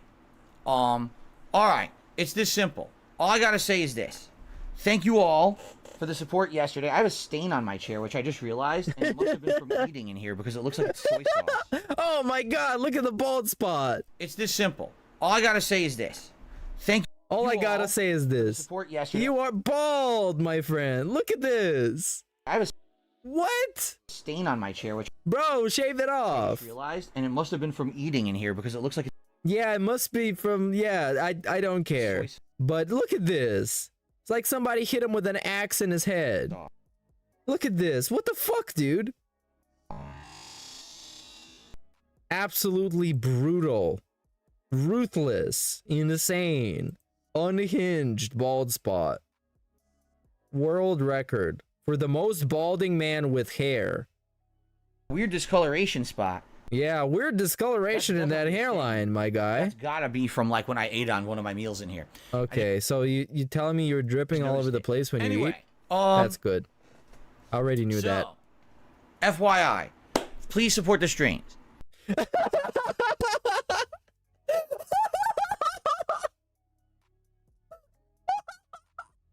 No fucking way you just did that. No fucking way you just did that. And then made this fucking face. There is no fucking way you can convince me it just fucking did that. He was gone for like 2 minutes, then came back. Then he was looking at a fucking grease spot on his chair from eating. And then he's like, oh, by the way, you guys, give me money. And then he makes this fucking face. There's no way this is real. There's no way this isn't fucking scripted. I'm questioning my reality real hard right now. Let's get an instant replay. Piggy going bald coin. Oh yeah, bald coin. I mean, everybody would have bought that one. That wouldn't even be fair. That wouldn't even be fair to the stock market. There would be some serious insider trading on that one. From like when I ate on one of my meals in here. I just noticed it. Anyway. There's no way he's so fucking entitled. Anyway, beg. So, FYI. FYI, for your information. Please support the streams. Please give me money. I don't want to sit here and harp on it. You guys know how you can support. I don't want to beg. Give me money without begging. Give the membership a tip. Yesterday was a great day. It really was a helpful, supportive day. If we can keep that momentum going, it would be amazing. It is the busiest season of the year. You would expect this is when... Lick the stain spot on Dave's chair, sleep in his garage on the floor for a week, or eat cat out once. Vikes, the common tips, they're gonna get banned, man. They're getting more disgusting and unhinged, and I don't even want to have to think about which one I pick. So I'm gonna be like DSP with this one. Well, fucking hypotheticals, they're fucking stupid. I don't do hypotheticals, okay? Eat cat out once is the actual answer. Come on, it can't be that bad. That kind of support would happen, and it was really nice yesterday to come back from that weekend that was not so good with Mortal Kombat 1 and have a great day with Liza P. Please keep that momentum going if you like the content I put out. Please keep the momentum going. Can I please use my popcorn to contribute? Thanks. Yeah, you just did. That's how you send the super chat, with popcorn. Keep going. Keep sending them. We're going to sit here and talk about it. That's how it works, dude. All right. Just link your popcorn wallet to YouTube when you're sending the super chat, and it's going to work. Ladies and gentlemen, it is time for my favorite day segment. off. No, it's DSP News. Your favorite segment. Everyone's favorite segment. And today we got a doozy. Ladies and gentlemen, it's time for DSP News. And today we have to talk about I do accept the biggest, popcorn. most unprecedented gaming leaks. If you can figure out a way to send me popcorn, please do. I really need it. History. To pay my bills. I cannot tell you of another time when I've heard of a gaming leak this big. So, as I already stated, Microsoft has been embroiled in this legal battle because they are trying to buy and or merge with Activision Blizzard. And over the course of the summer, there was this ongoing court trial with the FTC, the Federal Trade Commission in the United States, where the FTC was accusing them of basically... He needs to tell you what the abbreviation means because he is smart. Trying to form a monopoly and trying to give reasons why Cake has they... a blue waffle. Sundar was in there and can confirm it. I don't know why Sundar would speak about himself in third person. That sounds like something weird, Sundar. Shouldn't buy Activision Blizzard. I don't know why you would say it, dude. Also, I'm ignoring the first part of the super chat. That's disgusting. battle. I don't even want the visual. I'm not even gonna say what it was so people can get that visual. You don't need it. So Thank me later. That case is done, meaning the FTC's case is over. They lost, but all the stuff involved. Nobody needs that visual. Archived, I guess, and eventually uploaded to like websites and stuff for archival purposes. Archival purposes. Someone, and no one knows who this archival? was. If it was a Microsoft Steve, write this one down. Archival. employee, if it was someone at the FTC, if it's a court employee who did the Archival. wrong thing, somehow Microsoft's legal documents from the court case Archival were put purposes. onto a public portion of the court's website, which should never have happened. These are literally, they say right on them, these are only for internal use, not for our public eyes. This is our own private documentation of our business plans. You do not expose this to the public. And so no one really knows at this point, okay, where the documents came from. But they are definitely official. They are from the court website, so they're real. So does that make your leaks being real because they really look legit, even though you deny them being real? Nobody knows where they came from, just like your leaks. Does that mean they're real? I mean, so what is contained in the documents? I mean, just wait till you hear about this. Number one, the plans for a whole new refreshed console line of Microsoft Xboxes next year, including the specs, including the change from disc to only digital complete shift, a whole redesign of the look of the console, and a wholly new redesigned controller with new functionality.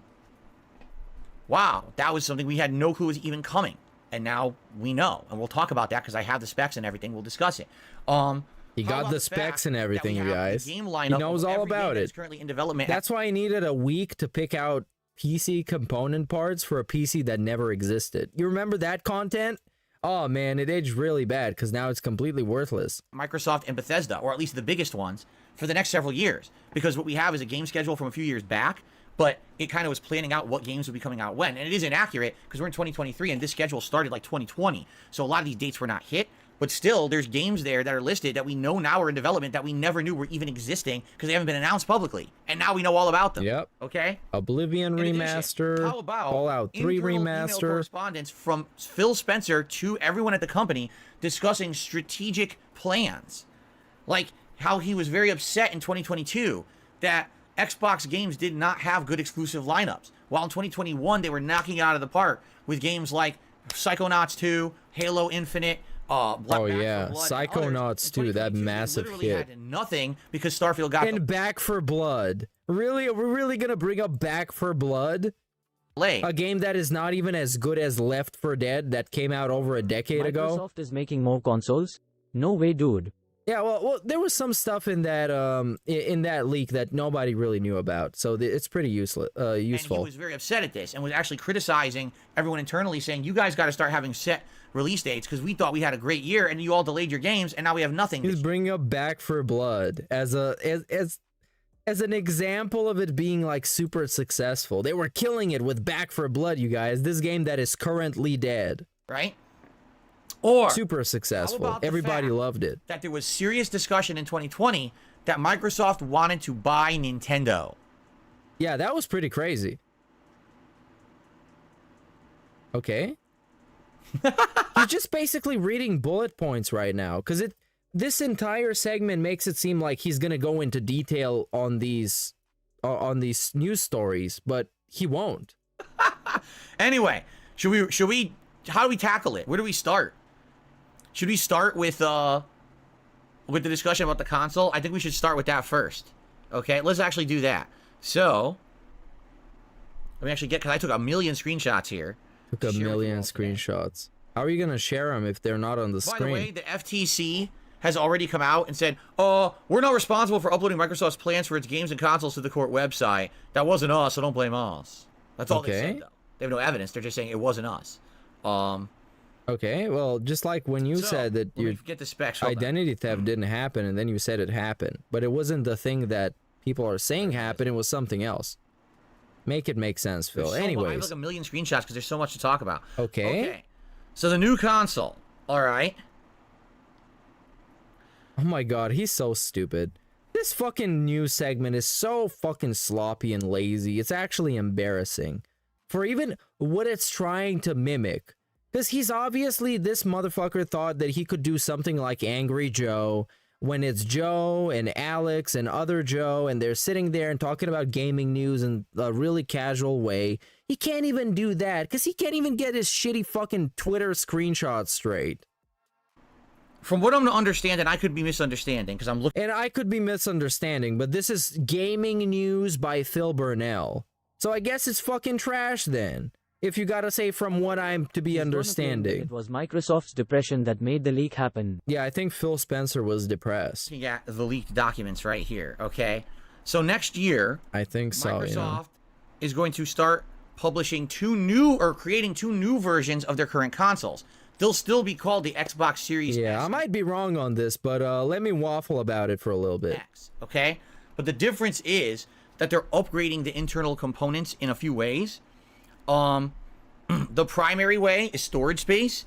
The Series S will go from 512 gigabytes to now 1 terabyte, and the Series X will go from 1 terabyte to 2 terabytes. Okay? All right. Sounds reasonable. New features. They're going to have a new level of wireless. They're calling it Xbox Wireless 2, which they're claiming will have better connectivity and bandwidth than their current wireless. In addition, a higher grade of Bluetooth and a higher grade of Wi-Fi.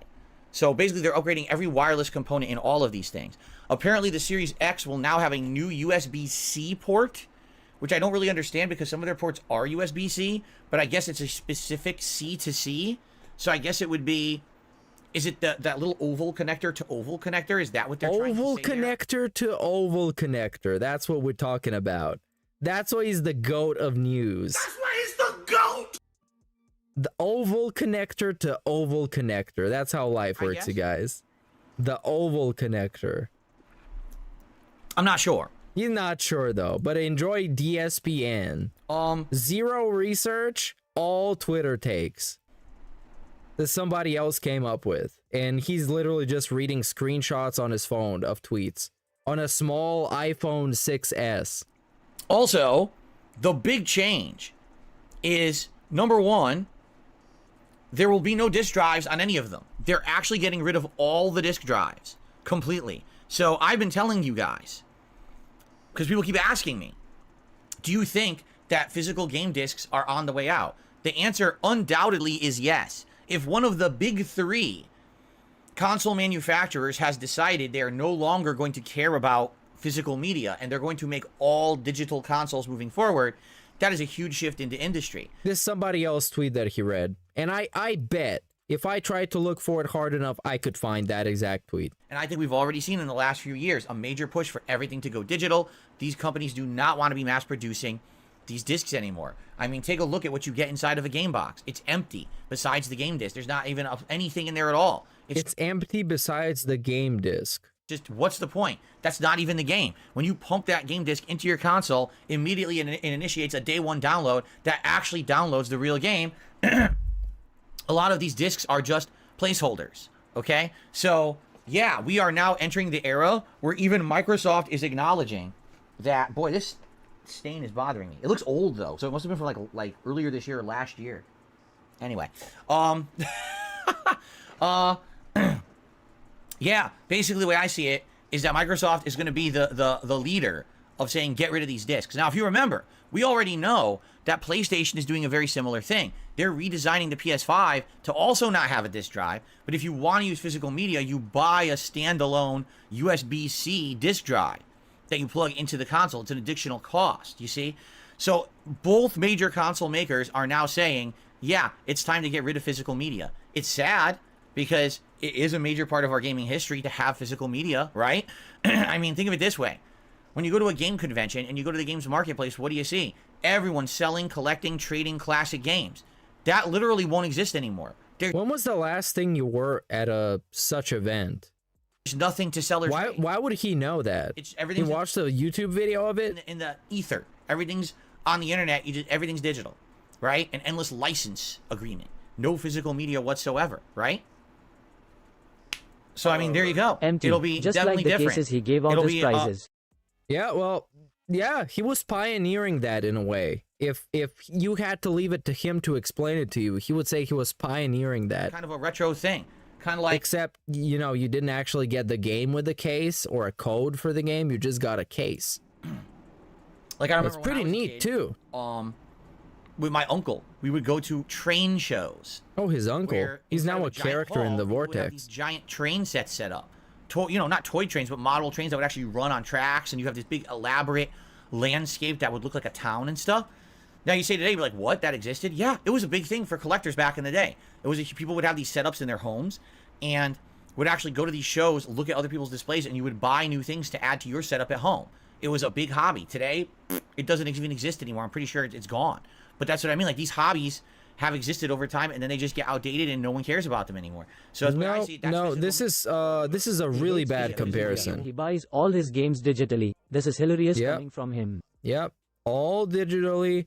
He doesn't even have the Blu-rays anymore because he sold them. Become a collector's hobby that will eventually fade. Because he was so broke, he had to sell his Blu-rays to nothing. And this is a terrible comparison. He's comparing some trains and, like, you know what I mean, the trains. Everything with gaming now is online. You see what I mean? Can you get digital trains maybe? So there you go.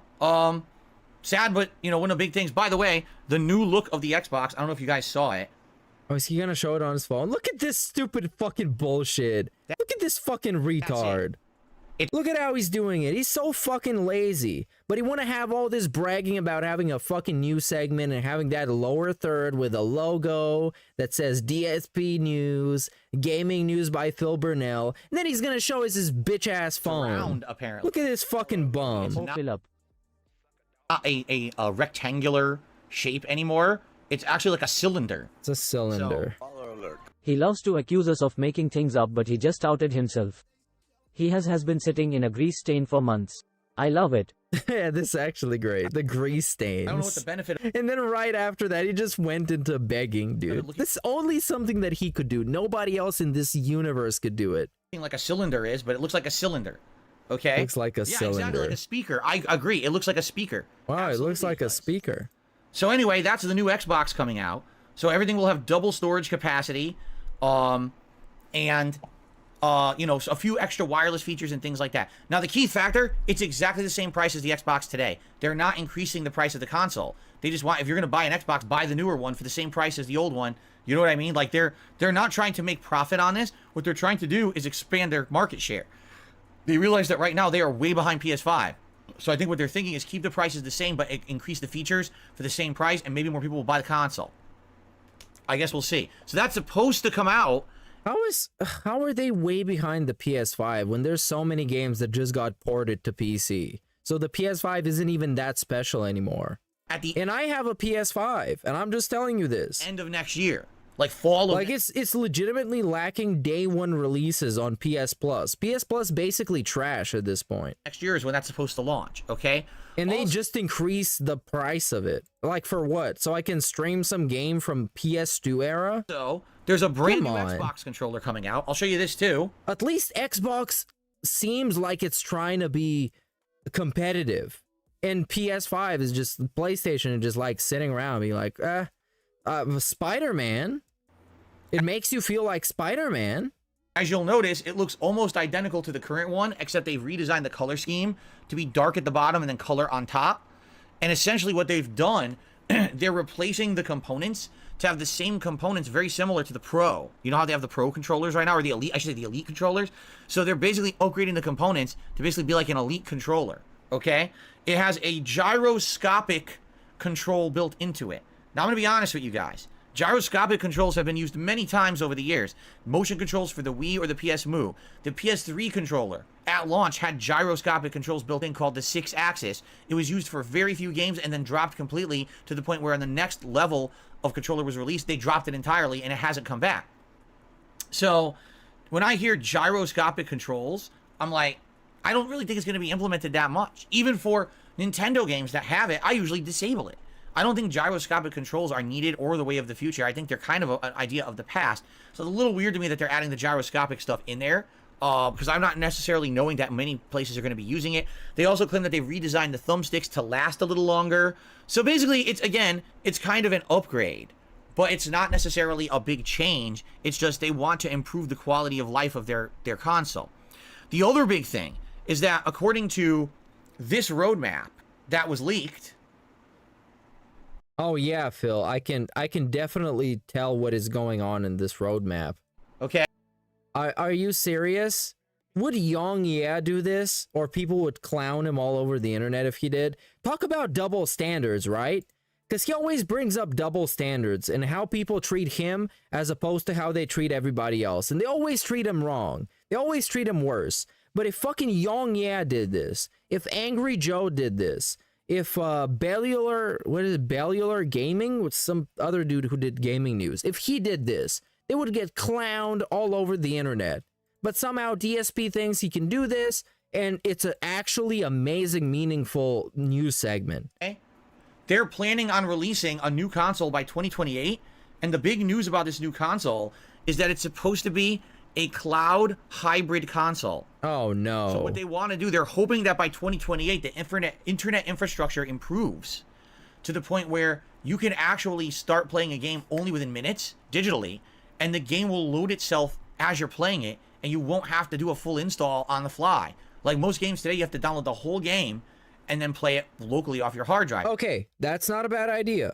You start the game, it instantly starts thanks to the cloud, and it downloads in the background. That's a good idea. They're looking for... But if you have to rely on the cloud for the majority of the actual gaming experience, bad. It's not going to work. Cloud hybrid model on the next console. Will that work? I don't know. Google Stadia just tried it and failed miserably. But we are talking 5+ years into the future. A lot of things can change in 5+ years. Yeah, DSP might be dead. Actually improve enough? I don't know. I'm very skeptical about cloud gaming.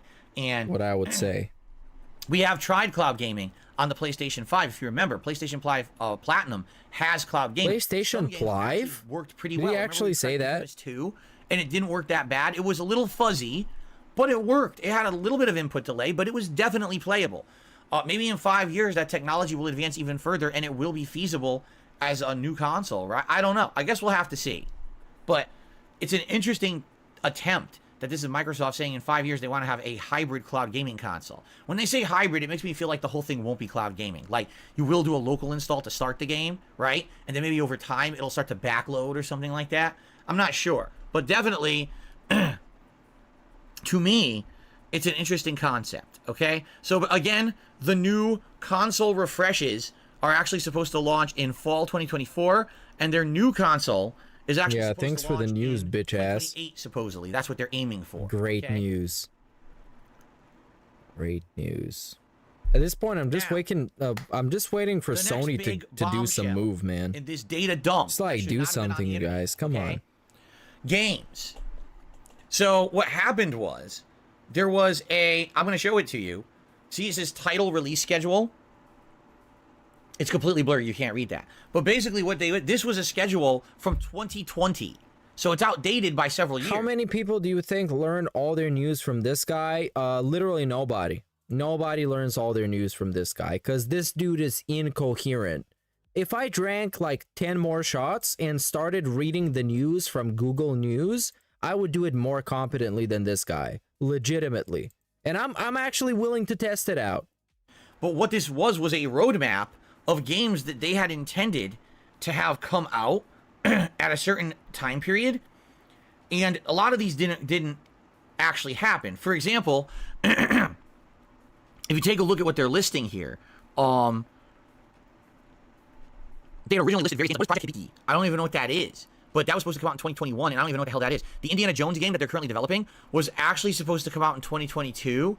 And they're actually, listen to this, working on an Elder Scrolls Oblivion remaster. Whoa. And that was supposed to come out in 2022 crazy. And did not. They would just put some graphic effects and then open modding so people can mod some cool stuff. And they would sell it full price. Ah, yeah, I love this. In addition, because they thought that Starfield was actually coming out in 2022, they'd already planned for DLC to come out for Starfield by the end of 2022 into 2023, and of course that didn't happen. Now, here's some interesting things we don't know what Meerkat would do 10 shots and starts showing pictures of cat from 6 years ago. Oh, wait. Aha, very funny. Very funny. they are, Very funny. all right, that are laughing my ass off. Big bombshells. Doom Year Zero. What the hell is that? What? Doom game Year Zero sounds to me like this is when the first experiments were happening on interdimensional travel, and they opened the gate to hell accidentally. I think you should go through that gate immediately, and they should close it right after. And maybe when the first demons were I mean, just to speed up the process, you know what I mean? coming through. I'm not exactly sure. Because eventually me and Dave, we're gonna be sitting in the same lobby in hell. We're gonna be next to each other. We're gonna be That's what it hanging sounds like to out. me. We're gonna be hanging and banging for eternity. But at least I'm gonna get some pleasure out of seeing him getting tortured for eternity, and he's just gonna say that he did nothing wrong. So it's a prequel. So even in hell, buddy, oh man, it's gonna be good. I'm gonna get some pleasure out of it. Doom game If they let me torture him, even better. It's gonna be so good, peeling off his skin. apparently is being worked on. How about Project Kestrel and Project Platinum? What? Is that like a vest? Is it the platinum vest? Phil Spector is gonna wear the platinum vest? Those are code names. We don't know what those games are, but at least we Wow. know there's two other high-profile games that were actually supposed to come out by the end of this year that obviously are not. Okay? How about Fallout 3 Remaster? If JAYD does learn from Phil that why he is a tard. Dude, Jade is literally just there because chat likes him. That's all. Jade just likes watching video games and he gets acknowledged by DSP and chat hangs out with him and that's all that he's there for. Which was originally scheduled for next year. Yeah, they were remastering It's super simple Fallout with 3 as a Jade. more modern game. I'm going to guess they probably were going to put it into the Fallout 4 engine, right? But again, that hasn't been announced yet. So how far along in development is that? I don't know. How about this one? A Ghostwire Tokyo sequel. Now here's the thing. This schedule was based on 2020. So in 2020, they were probably guessing that Ghostwire Tokyo was actually going to be a hit when it came out. And when it came out, guess what? it wasn't a hit. It did not do well. In fact, it ended up hitting like Game Pass within the first year of it being out. And they basically had felt that it probably was going to be a giant hit based on the reputation of the studio, and it didn't do so well. So probably I would guess that one is not going to happen, okay? But how about Dishonored 3? Yes, that's actually listed on here. Dishonored 3, and the thing is, we thought... Okay, why is this such a massive totally shock? Done with Dishonored. Like, we thought that franchise was done over with. But apparently, secretly behind the scenes, they've been working on Dishonored 3 all along. Why? Why are you so surprised? Okay. Immersive sims are one of the most in-demand genres ever. People love immersive sims. And Dishonored and Dishonored 2 are two of the very successful ones. Okay. Now, here's another big bombshell, although I don't really think it's a bombshell, is official, at least from these leaks. Elder Scrolls 6, whatever it's going to be called, whatever it's going to be. Oh, that's crazy. What about it? Will not be on PlayStation 5. That they're developing it as a PC and Xbox exclusive. Why are you surprised about that? They don't have plans to have it come out on a PlayStation. Why are you surprised about that? Neither is Starfield. It's not on PlayStation, so why are you surprised about it? Why is this such a massive shock? Now I would think that's like the default opinion. Of course it's not going to be. They just bought Bethesda. No, things can change. And this was, again, a lot of this data is outdated. Maybe initially this was the plan, but the fact that we know that the game is still in pre-production, right? We don't know if No, I don't think it's in pre-production. I think it's in full-scale development. This is old, especially seeing how they just released Starfield, which means all of their manpower is immediately going to go to Elder Scrolls 6. Data, and at one point they were not planning on actually having that. But I'm just gonna listen to the guy who has gaming news instead of just listening to me, who is drinking and barely gives a fuck about it.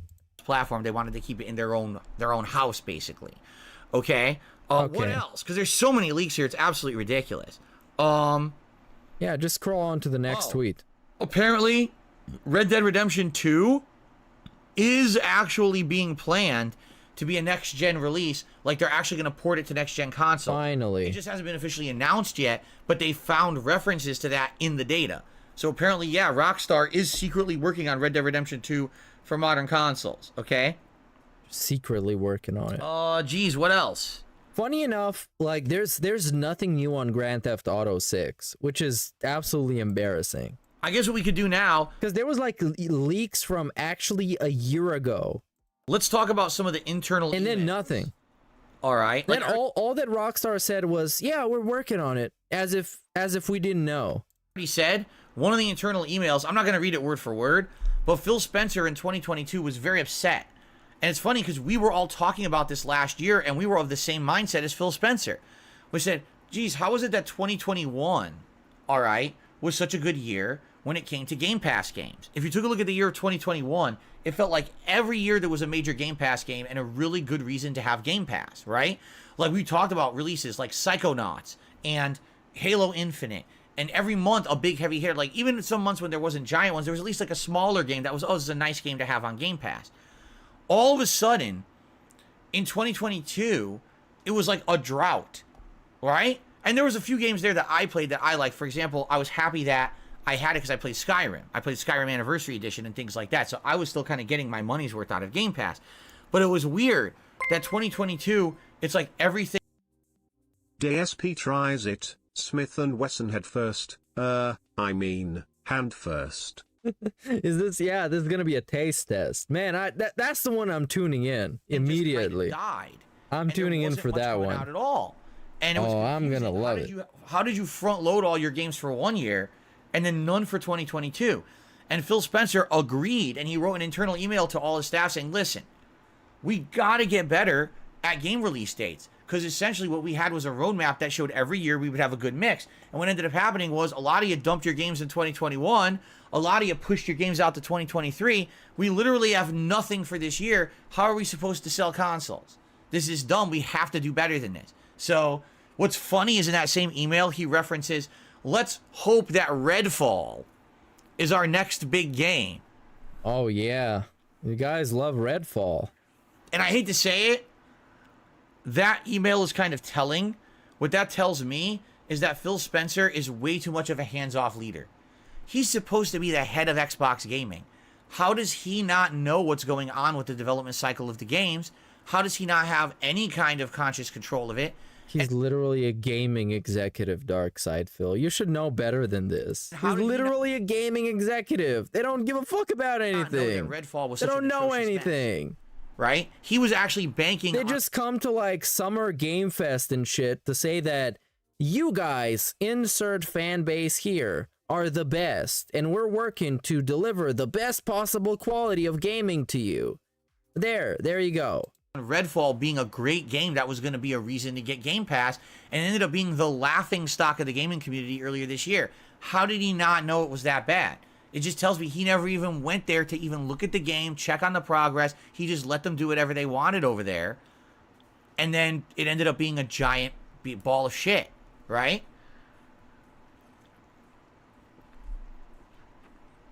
He didn't play it, by the way. DSP didn't actually play the game. He's just trusting the people that he calls shills and paid journalists and YouTubers to tell him that it was a big pile of shit. He didn't even play it, even though it was on Xbox. That's just on Game But of Pass. course, the email everyone's talking about is this email from 2020 where Phil Spencer was essentially mulling prospects of actually buying out Nintendo or maybe even Valve, okay?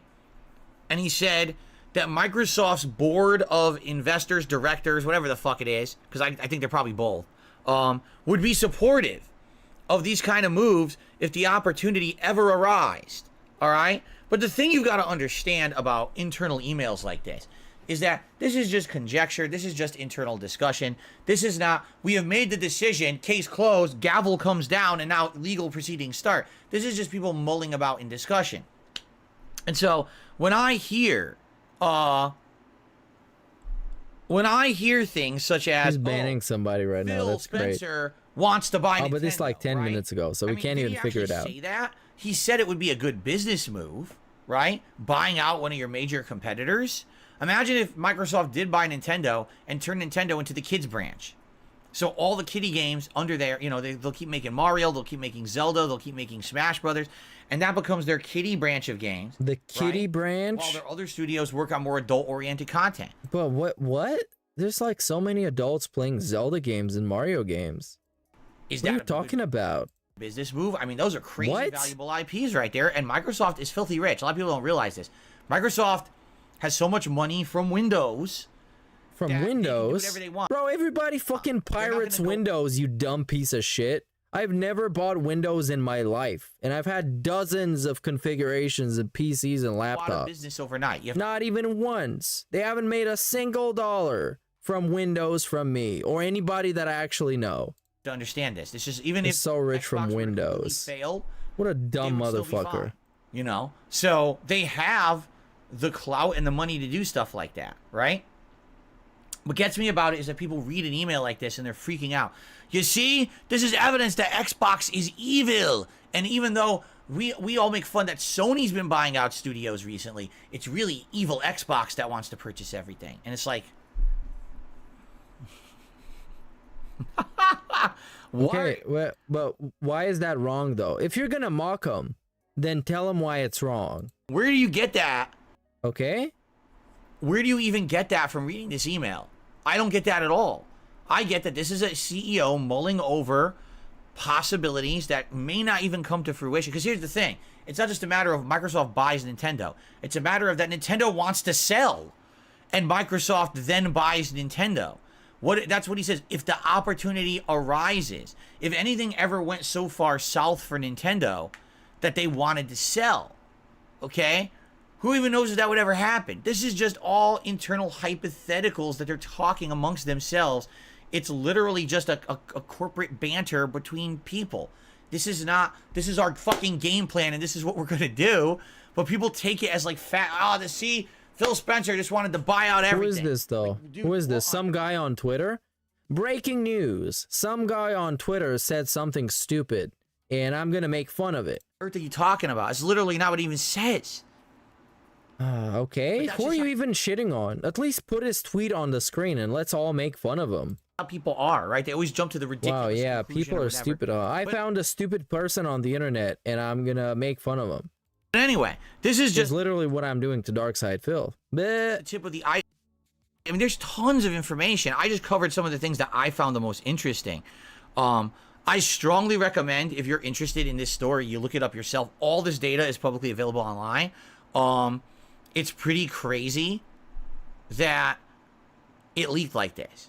And my question will be, what's going to happen?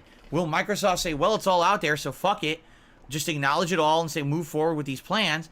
Or are they now going to internally have a panic mode meeting, which they're probably having today, and say, we need to completely reassess where we are and maybe change half our plans, because now it's essentially, it's almost corporate espionage, where now all your competitors know what you're doing, right? This is key information for Sony, Nintendo, and others to make moves in the industry based on what they know Microsoft has in the pipeline.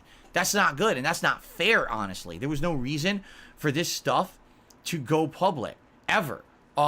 It never should have been public. And so the question will be, who did it? Was it actually a Microsoft employee who accidentally uploaded this to this public part of the court website?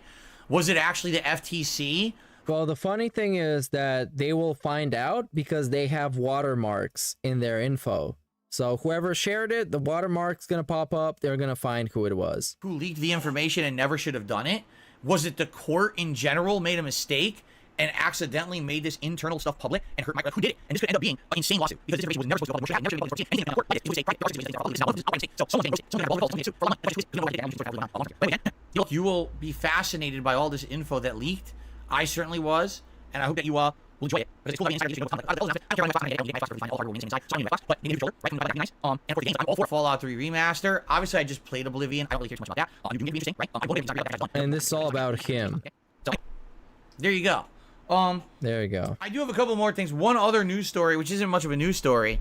Capcom released the statistics of Street Fighter 6 for August. Okay. Are they good? Character usage. How big is your win rate? The top 5 characters used in competitive play from Platinum, Diamond, and Master ranks in Street Fighter 6 for the month of August. In 5th place, Juri. In 4th place, Cammy. In 3rd place, Ryu. That one is a little surprising. Ryu in 3rd place. In 2nd place, Marisa. That one does actually confuse me. I honestly don't think Marisa is that good of a character. I just think that if you stand around mashing medium punch, you'll get lucky. And every time she hits you with one mash, no, the Street Fighter segment gets instantly sped up. Instantly. Not even a thought in my mind against it. Get instantly. And just look at him. Just look at him. He's like a baby in the booster seat of a car, just like flailing left and right and saying unintelligible things. Speaking of which, oh man, I found it. Shout out to the person that posted in the Discord. I found the rocking he did when he was crying, and it's much funnier than I even thought. Look at this.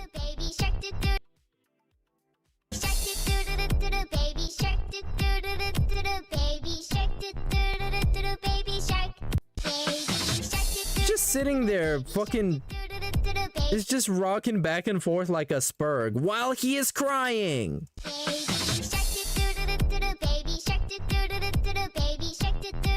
Look at this. It's so fucking pathetic.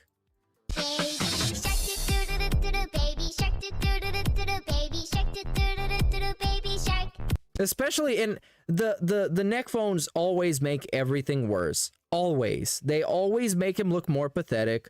And that's why so many people make fun of him when he cried over tea, when he was wearing that shitty fucking hat in the neck phones. Because he just looks fucking stupid. Look at this. See how pathetic he fucking looks. Just like rocking back and forth, babbing his head.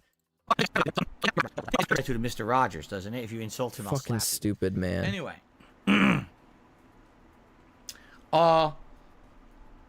Let's do some shout-outs, shall we? We start off today. let's do that. Juan, who Minute Man. Oh, what? How are you doing today? I'm doing well. Thank you for asking. Hold on. Really? Really? Really? Really? Christopher Soul did a $20 super chat this morning. And he says And this is literally after announcing a $20 super chat. This is what fucking happens. Hold on. Hold on.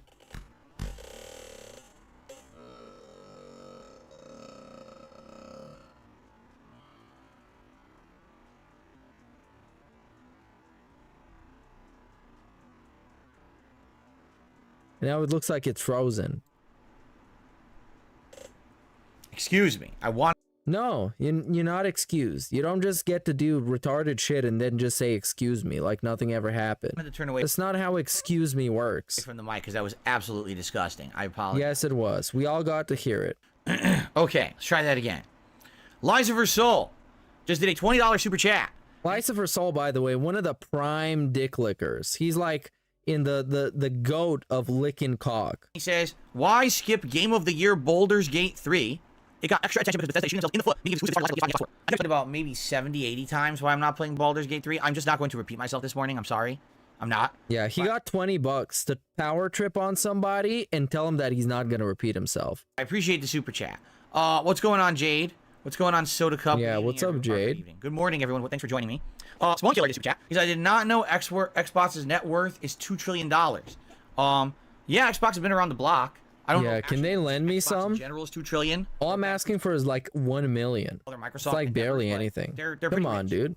Mr. Make a Mole did contribution. super chat, and he says, Phil's an icon. Always nice to watch. Thank you, Mr. Mole. Yeah, he's an icon. Phil did another super chat. Says, how are the sales for Starfield compared to other games? That's all I want to say. Yeah, we don't know, right? Again, it's another one of these situations where the game will be molded in this Game Pass stuff. So if Microsoft really, oh, by the way, we're done with DSP news. If Microsoft really does release sales numbers for Starfield, will it actually be people who bought the game or people who just got it on Game Pass? Now here's another question. You can definitely just discern between the two things. How do you discern between a Game Pass purchase, an outright purchase, or a purchase? Hey, we both use the same word. A person who already had a Game Pass subscription and then paid the $30 extra to play it early. Yeah, you actually can, because they take the data on all of that, so we can easily tell if somebody paid for the game or they got it on Game Pass. They got the data on the back end for all of that stuff, because they do a lot of analytics and statistics. Because, you know, it's like $1 trillion business. So yes, they take all kinds of statistics. How many people completed the game, which people bought it on which platform, for how much money, this and that. Literally everything is recorded. Literally everything. It's a mess. How do you even count those numbers? I don't even know. Can you count? Very easy. Right? How does it's it work? probably even automatically counted. It's automatic.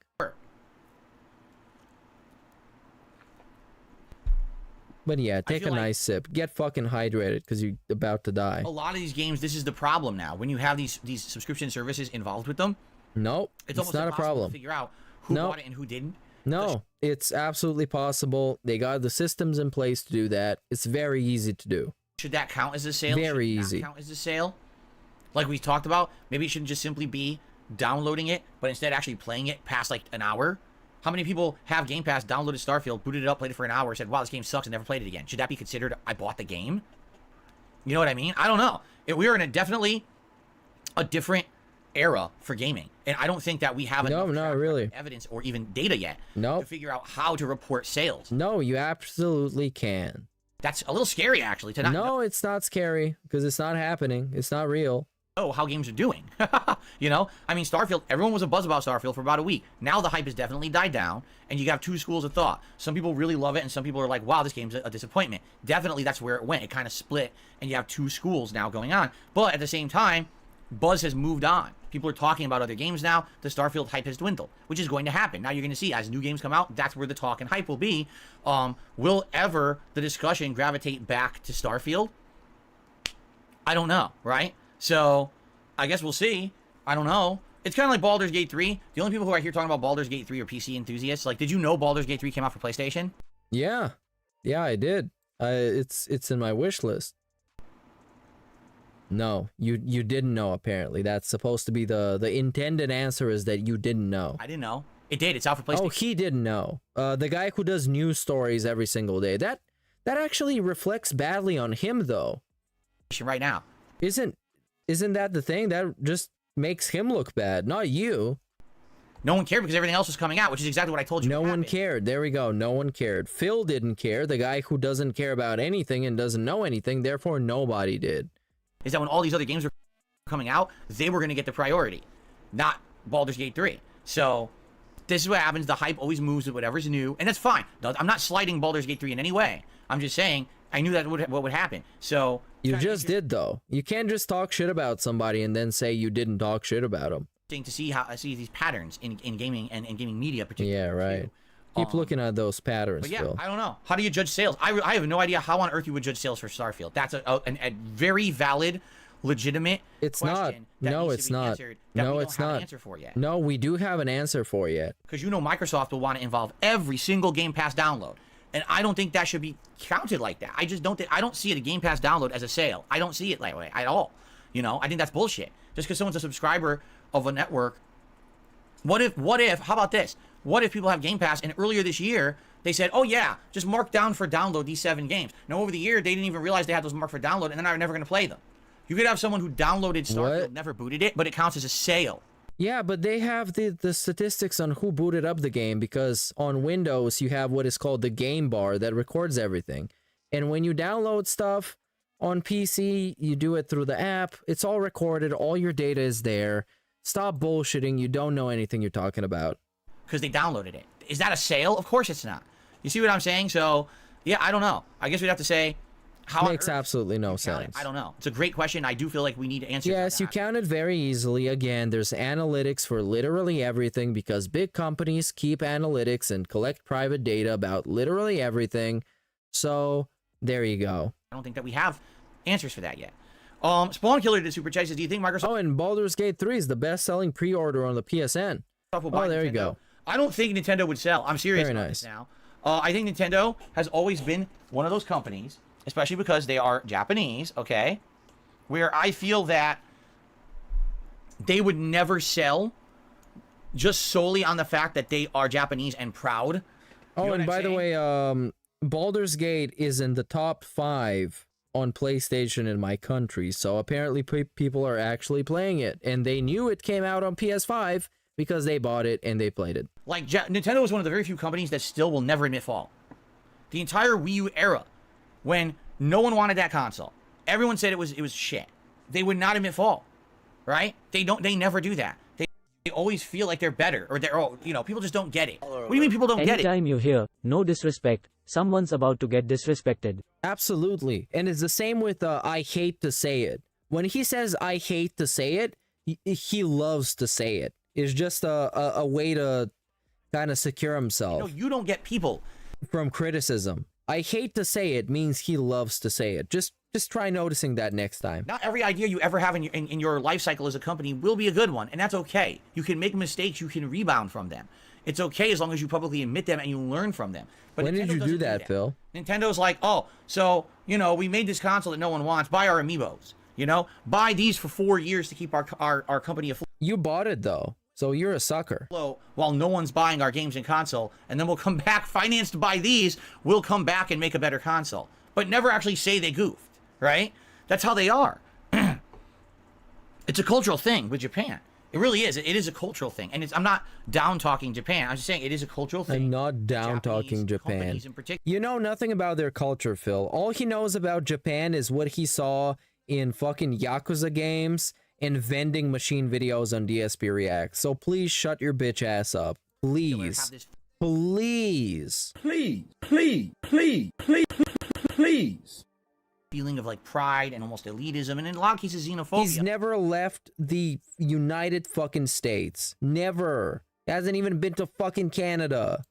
They think that they're better, and they always kind of feel like their shit doesn't stink, and so they're gonna have those kind of feelings. I don't think Nintendo would sell. I mean it. I don't think Nintendo would ever sell to anyone. Did you know that this happened before? I want to say it was like either the late 90s or early 2000s. There were all discussions, and Nintendo was approached by companies to be bought out. Did I ever say my girlfriend is Japanese? Absolutely not. I think I have, but I'm saying it again. I don't think they would ever sell. So instantly, I literally know more about the country than him because, you know why? Okay. Anyway, thank you, Spawn Killer, for the super chat. Okay.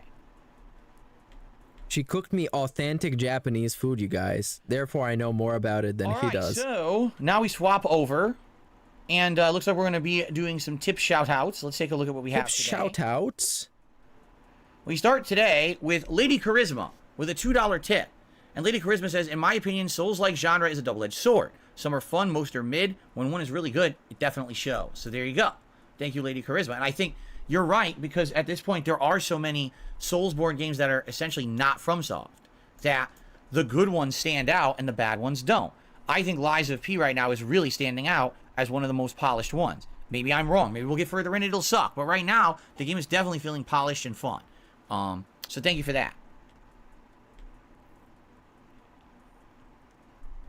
I received a $1 tip from King Be Cruel. He said, I can't believe you beat the second boss without a Spectre. I could not beat him. Watching you beat him gave me a second wind. I got back into the game, and after many trial and error, I did. Oh, man. Suck on that penne real hard. Games. Thank you for playing the game. Yeah.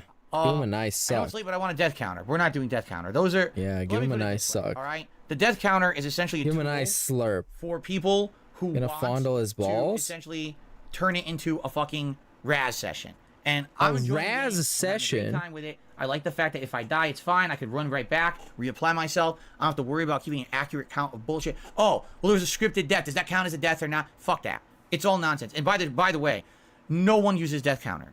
Let me be honest with you. I always thought, you guys told me that death counter was like a really prominent thing. I went out, Soulsborne streamers don't use it. All right? No one fucking uses this thing. Basically, I was convinced over the years by my audience to use it so that my trolls could laugh at me and say, ha, look at how many deaths he has. No one fucking cares about how many deaths you have in a Soulsborne game. That's the whole fucking point, is that you die a ton, but you persevere and you come back and you win.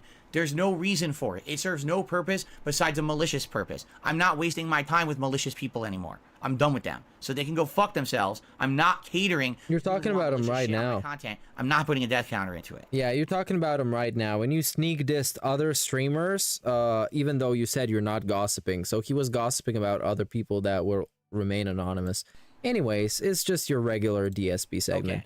Okay. Keep in mind, he's like 41 years old. You're not watching Aiden Ross or Kai Cenat, or all of those like underdeveloped, like baby brain young adults. You're watching a fully developed adult, mature adult with a mature adult wife, mature adult cat, and a mature adult house. Say shit like this. And a mature adult, actually it's a child-sized t-shirt because it barely fits him. Oh, let's see here. Smart Phrases to me $2 says, he who goes to bed with an itchy butt will wake up with some stinky fingers. That's absolutely disgusting.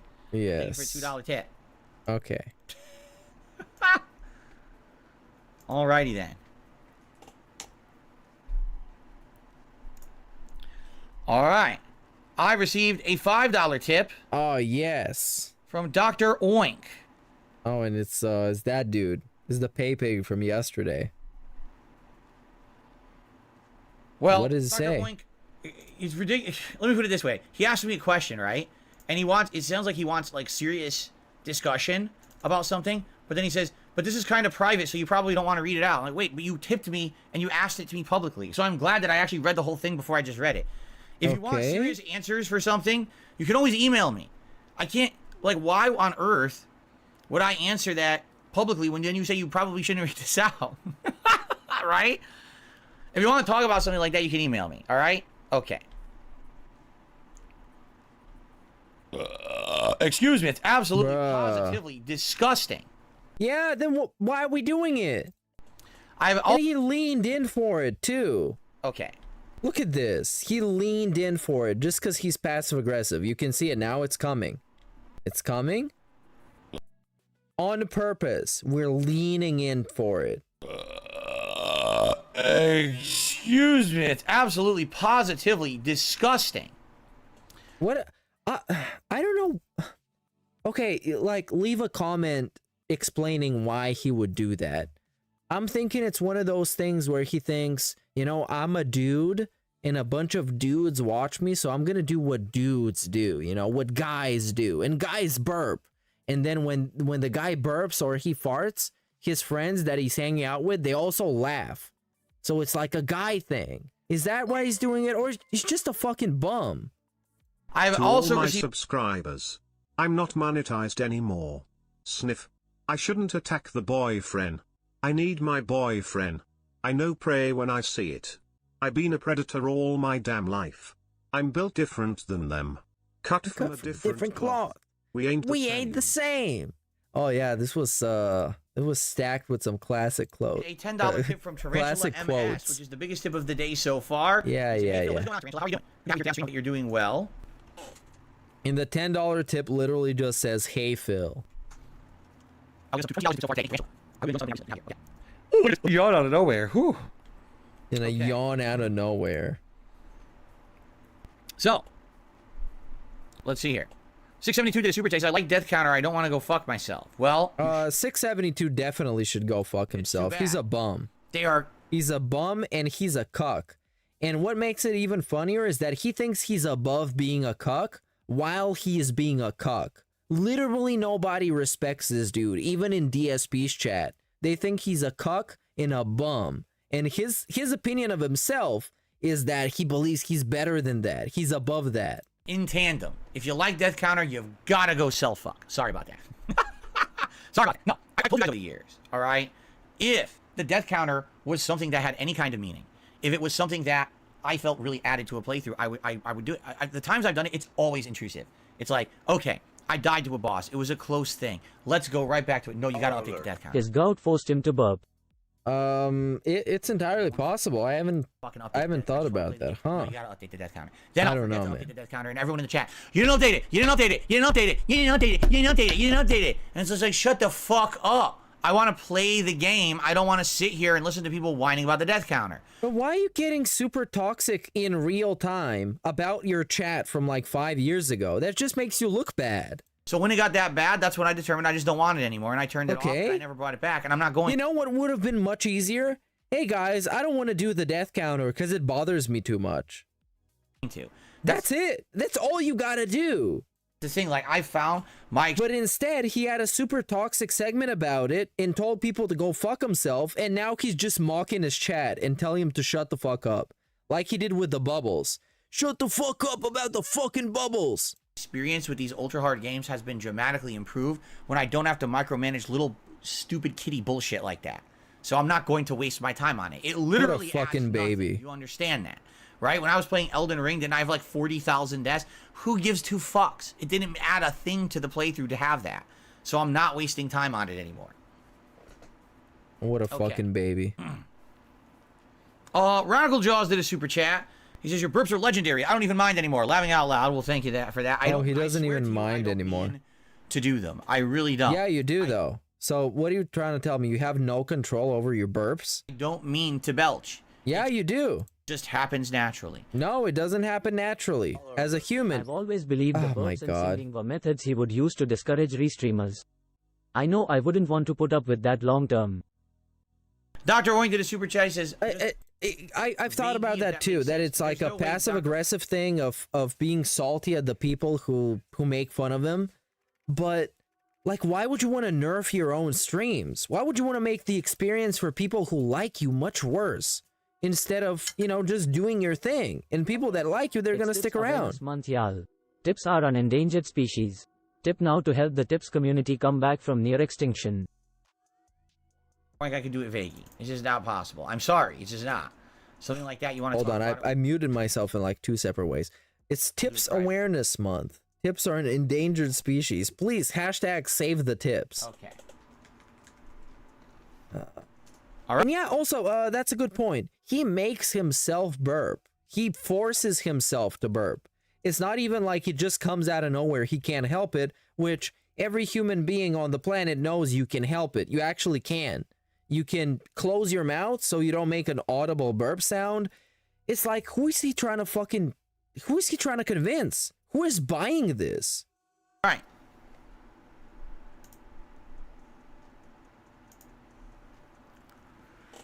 Why not just play Baldur's Gate 3 later? Asked Andy Young. I didn't say I would never do that. No, he's not fucking playing. It's a long RPG, story-based RPG like Divinity that's gonna make him look stupid because it's a strategy game. Okay? He doesn't like being made stupid. He's incredibly insecure about his intellect, which is already super low because it's Darkside fucking Phil. He's known for being stupid. What you're so concerned about? I never said I would never ever play Baldur's Gate 3. I said he's not playing it, by the way. There's no way I'm playing it now. He's not playing it now, but he's not playing it. It's okay? impossible. That's what I said. Radical Jaw, so I have the same issue. It comes out of nowhere. All right, so you understand. What's going on, Jade? Good to see you today. If you tried to tip, it didn't come through. Tip, there's no tip. Wait, That's what I said. Radical Jaw, so I have the same issue. It comes out of nowhere. Yeah, go fuck yourself, Radical Jaws, you stupid fucking bitch. Beaver Bother. I want to do an interview with Tractor D and just sit there for like half an hour and ask him why he's so retarded. Since he wants to do an interview so much, let's just do it. I'm just gonna call him slurs for half an hour. At least I'll have fun. I didn't miss your tip. There's no tip. I read out every single tip. We're gonna push the limits of TOS. That just came in. I did not skip any tips. I don't know what you're talking about. Oh wow, so, I just skipped the tips, dude. Go. If you tried to tip, it didn't come through. I never played a Wall-E video game, no. In fact, I've only seen the Wall-E movie once ever, and it was with my wife a few years ago.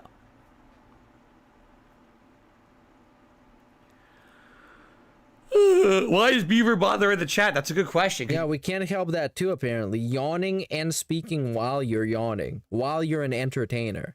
No, Duty's not going to be interviewing him. He gave it up. You know he was banned, and he just came back on a sock account, and I just he dropped it. Got around to really doing anything about it, you know.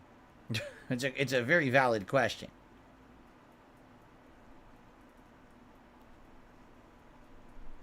Okay.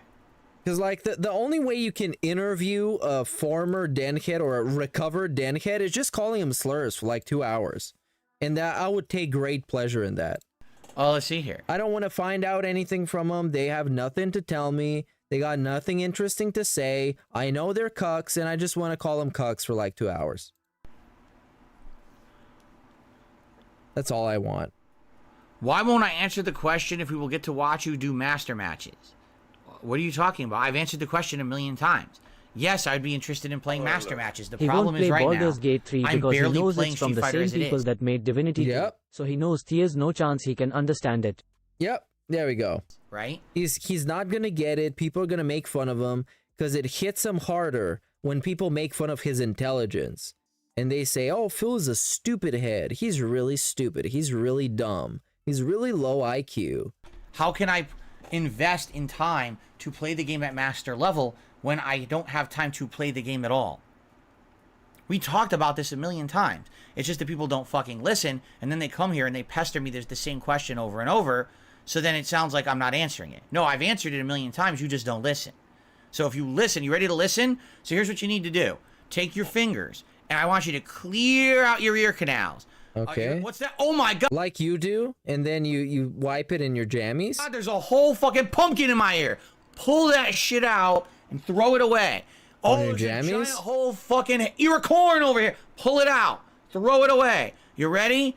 I would love to play master matches in Street Fighter 6. I will eventually do so. We don't have time to play a lot of Street Fighter 6 right now because we're entering the busiest He's ducking it. of the year. He's ducking it real hard because he's super insecure about it. Because all he wanted to do is validate the fact that he's good at Street Fighter by achieving the arbitrary achievement of becoming master. And once he accomplished it, there is no more point in being challenged. Being insecure about it definitely doesn't help. So he's not doing it. So the few times I get to play will be like... But remember this segment when it inevitably doesn't happen. Him playing master players. Imagine that. For DLC characters, or for example, this climb with Lily I've been working on for like several weeks. That's my focus. Eventually, we will get to master matches. When there's more time, when things free up, when there's not a million releases, that's what we'll focus on. Because I'll have more time to play at a higher level and learn that level. I don't have time for that right now. So why waste time asking me the same fucking question? Good lord. He's so pissed mad at people giving him money. That's wild. Knickerbocker says, I hope they will, for the Halloween marathon, give What Phasmophobia a shot. I've heard so much about Phasmophobia, and I guess it's coming out for consoles before Halloween. So if you guys wanted to see that, sure. What's going to happen is... Oh, dude, I'm definitely playing that on stream. I'm going to be taking shots, playing that on stream. I will fucking love it. This week of October. As long as I got good internet, I'm definitely doing that on stream. Phasmophobia on the PlayStation 5. Holy shit. 2 threads will appear on the community tab of DSP Gaming. One will be for everyone, one will be for just members. This is about nominating people. Yeah, we can get somebody else to play it. I think Indrid has played it before. I can get other people to play it with me. I'm not just like Dave. I can find people to play it with.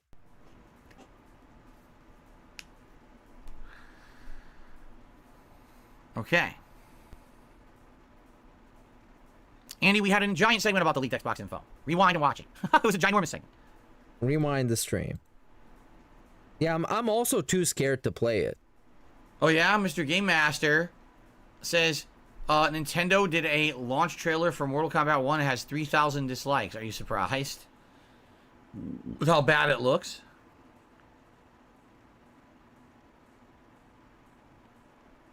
Well, the thing is, why I want to play it so much is like I'm the most easily scared person alive. And I think it would be entertaining for people watching me lose my shit. Especially if it's with like other people who are also watching me lose my shit and playing alongside me. So there you go. I see an entertainment value in that. That is I don't even actually want to play it. I would prefer not to, but I think it's going to be very fun. It's a valid question, and the only person who could validly answer that question is you. Because I don't know what's a reasonable tip amount for you. I have no idea. For some people, it would be 0. For some people, it would be larger. I don't know. That's your call, depending on how much you like my content, how much you want to support it, how much you can afford. It's your call, not mine. I'm not here to tell you. That's not even right for me to even say something like that. That'd be absolutely... Yeah, and I can do it with some of you guys if you want to play. That's fine. Okay. I received an $11 tip. Oh, wow. This stream is really fast. Again from Dr. Oink. Oh, Dr. Oink. And he says, I want to let you know I really enjoy your streams over the past few years, especially Heavy Rain playthroughs. And he said, I think the death counter is stupid. There you go.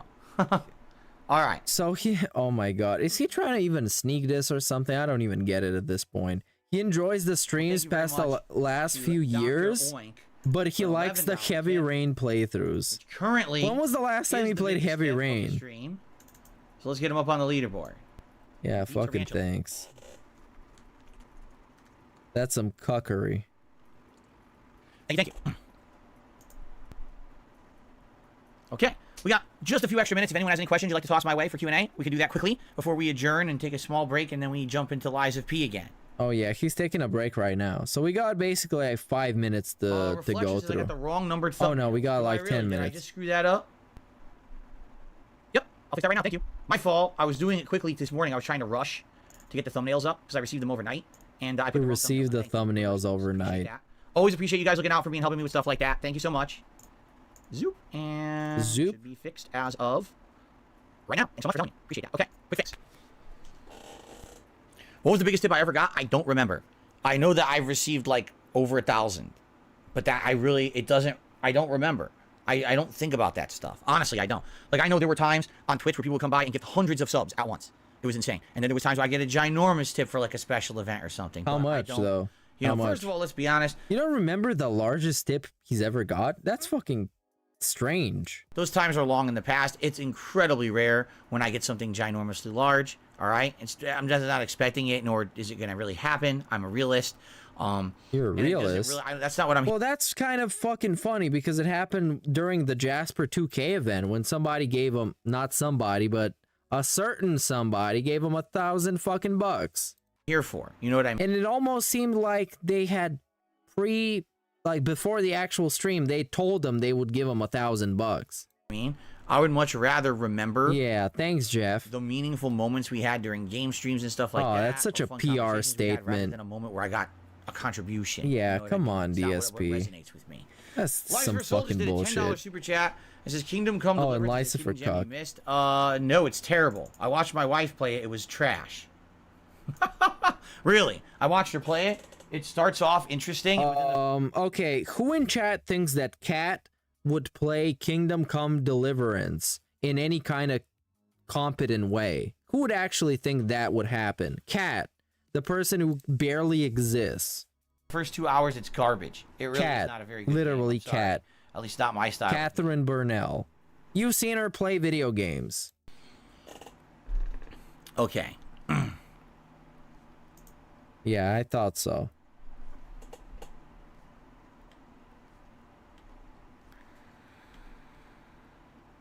Thank you, Blimp. The Blimp says, I love their content. Cool.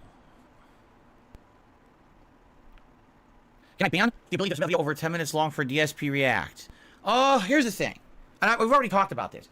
People know that DSP Reacts is a clip show, right? So when they submit those longer videos, I think they know I'm not watching the whole video. But it might very well be that we watch a little bit of it, we get some enjoyment out of it, and maybe that is number one, that'll turn other people on if they want to watch the whole video because they were intrigued by it, and maybe it'll give me ideas for future content as well. You know what I mean? I don't necessarily think that we should just limit people to only tiny short clips, because yeah, you absolutely that would should really limit what we watch. Sometimes we Yeah, no, you definitely should, because otherwise you end up watching a 15-minute video in like 30-second increments, and you skip through most of it, and you end up watching it out of context. So no, that's a terrible fucking idea. do watch like a 10-minute video if it's really good. There have been a few times where we've watched the entirety of a longer video because I really was fascinated by it. So let me put it this way. If it became a huge rampant problem where every video being submitted was like 30 minutes long, then I would probably wow. If it got to the extreme, that would be a problem. No shit. But I don't think we need to do that. I think that the show is fine right now. Dude, if I was waking up in the morning and smoking crack literally every moment of my day, then I would consider going to rehab. But now I'm smoking crack only 97% of the time. So it's really not that big of a deal. I don't know about the Mario Luigi RPG games, never played them, so I can't really attest to them, Mr. Game Master. They were all handheld, and I didn't play any of those handheld era of games. I was playing Street Fighter.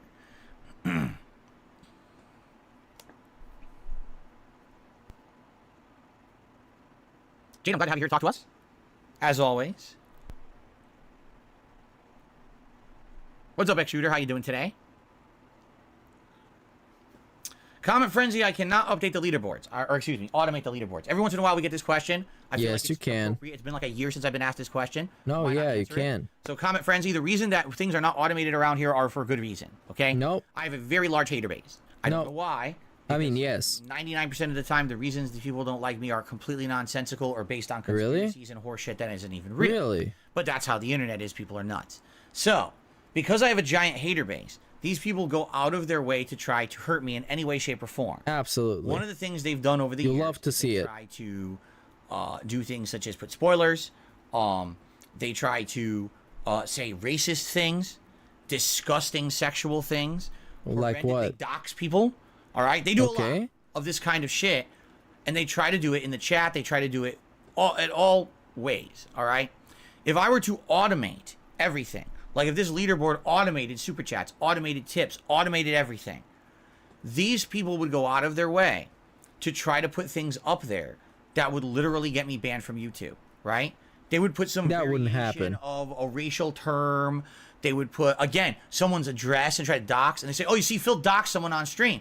And they would do this to try to get me banned. So the reason that everything is manual is so that it's all under my control. Nothing will get up here unless I've screened it ahead of time. There's some exceptions. Things wow, that will that's still get massive up here that are paranoia. stupid. Usually that's just the thing. If it's something stupid, it's not a big deal. Big deal if someone made a dumb comment or remark. That's different than someone trying to actually go so extreme to try to get me banned from YouTube. You understand? They tried this on Twitch as well. And the thing is, yeah, YouTube and Twitch, the thing is, it worked. Hold you accountable for what is in your stream, even if you didn't put it up there, you know? So I got to be careful about anything that shows up on my stream. That's why I don't automate anything. It's and by the way, I will say this too. I'm a little bit different than most streamers. A lot of streamers, they just want everything automated. Why? Because then they don't have to worry about it, right? Yes. No, I kind of want to be a little worried about it. Why? Because I want to be thankful for every contribution I get. You understand? I want to shout them all out. Oh, come on. How are we grandstanding on this? You found a way to grandstand on other people for making the shit manual. To manually do it? How do we even get here? That means there's potential that things could be automated. I never thank somebody. That's messed up. I want to thank every person who contributes to my content. Whether it's a super chat, a super sticker, a membership, a gifted membership, or a tip. I want to be sure to say thank you to every person. So by having it this way, manual, it means that I have to get regular into the groove of always thanking every thing that what about the dollar fucking tips you get from trolls that are completely ghosted? Pops up, and I've gotten better. You don't thank them. Years, and now these streams are very personal. You know, people actually very personal. That I give shout outs to every contribution. Get fucked. Some bigger streamer who the chat goes a million miles an hour, so they can't talk to anyone because it's just like this bunch of nonsense. And then there's a papa. They don't even know what the fuck's going on. Yeah, you expect them to give everybody a dedicated shout out? I mean, yeah, they probably make thousands of dollars in a stream, but that's not what I'm about. I'd rather have a meaningful stream with you guys. Oh yeah, get fucked. So that's the difference. Yeah, but you used to have those streams, right? That's why you were ignoring chat, because you wanted to get your sweet ad revenue on the raw playthroughs, and to get the chat gifted subs, and the Twitch subs at the same time. You actually used to do that, Phil. You gave nobody shout outs. They didn't fucking exist.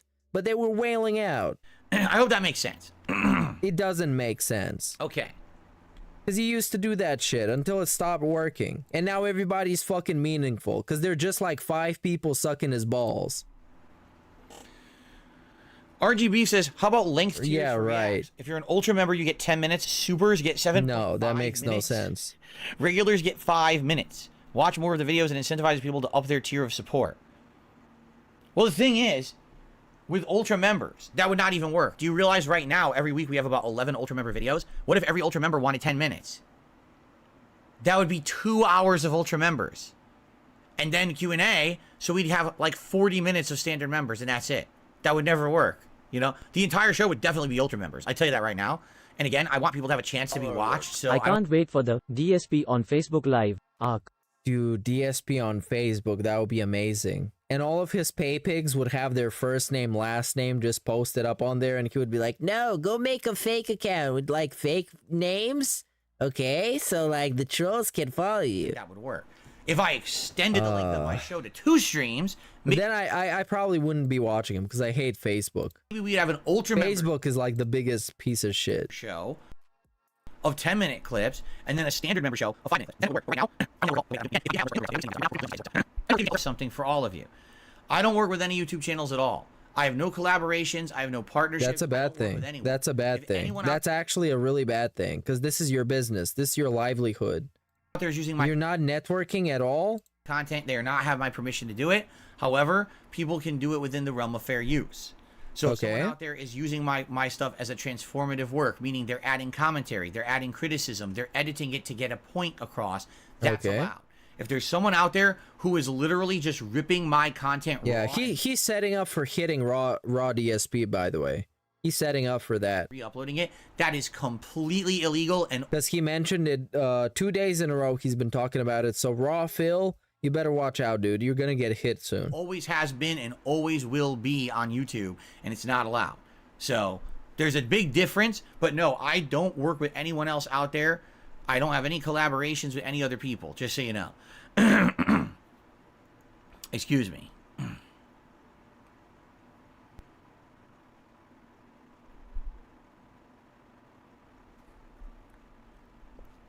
If your podcast gets uploaded raw somewhere, let me know, and I'll shut it down. I need to know. I don't know where it is, and I don't have time to look for it.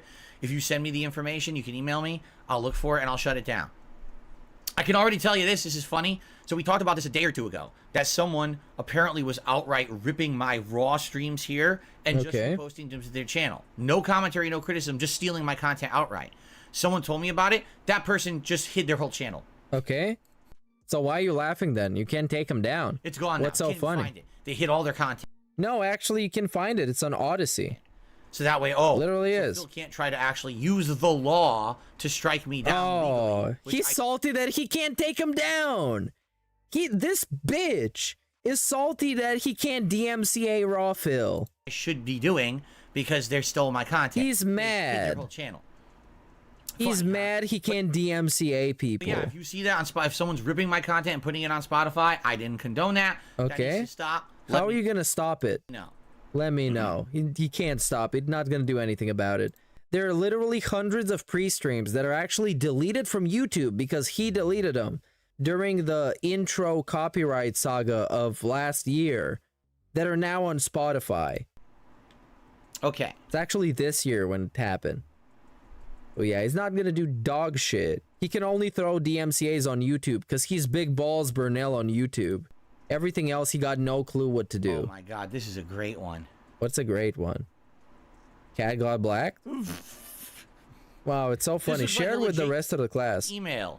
I love when I get emails like this. Your account has been temporarily restricted.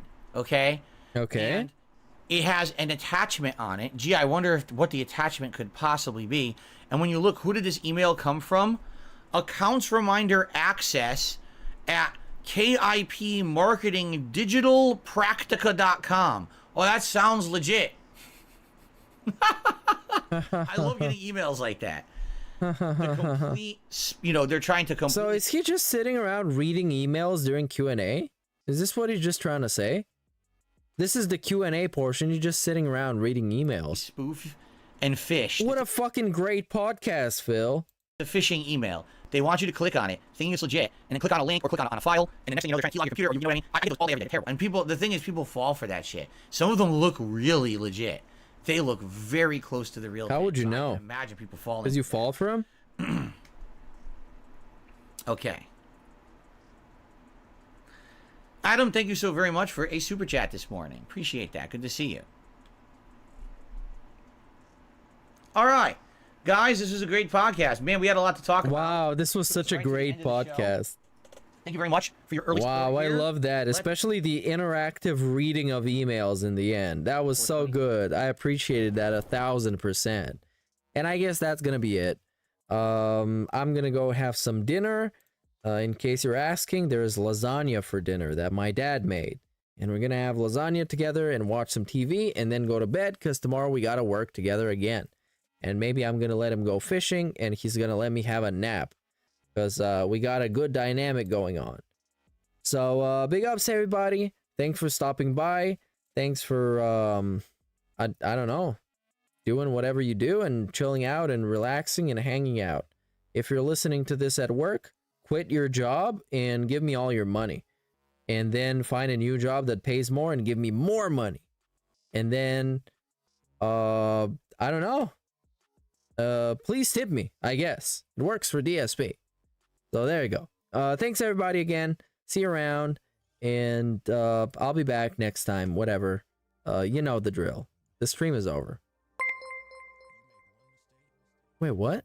Sorry for so little. I barely make dirt at my helicopter company. It's going down, but I'm here for the support. Well, you should obviously move to an airplane company. They make so much more money than helicopters. Why are you staying in that deadbeat helicopter job? What are you, fucking 9-to-5 dummy? 9 to 5 is for suckers, dude. But thanks anyways, 2-second man. Next time, check your messages earlier, dude. Come on. I sent you that message like 40 minutes ago when it was like really slow. Bleh. Anyways, see you around, you guys. Smash that like button and subscribe.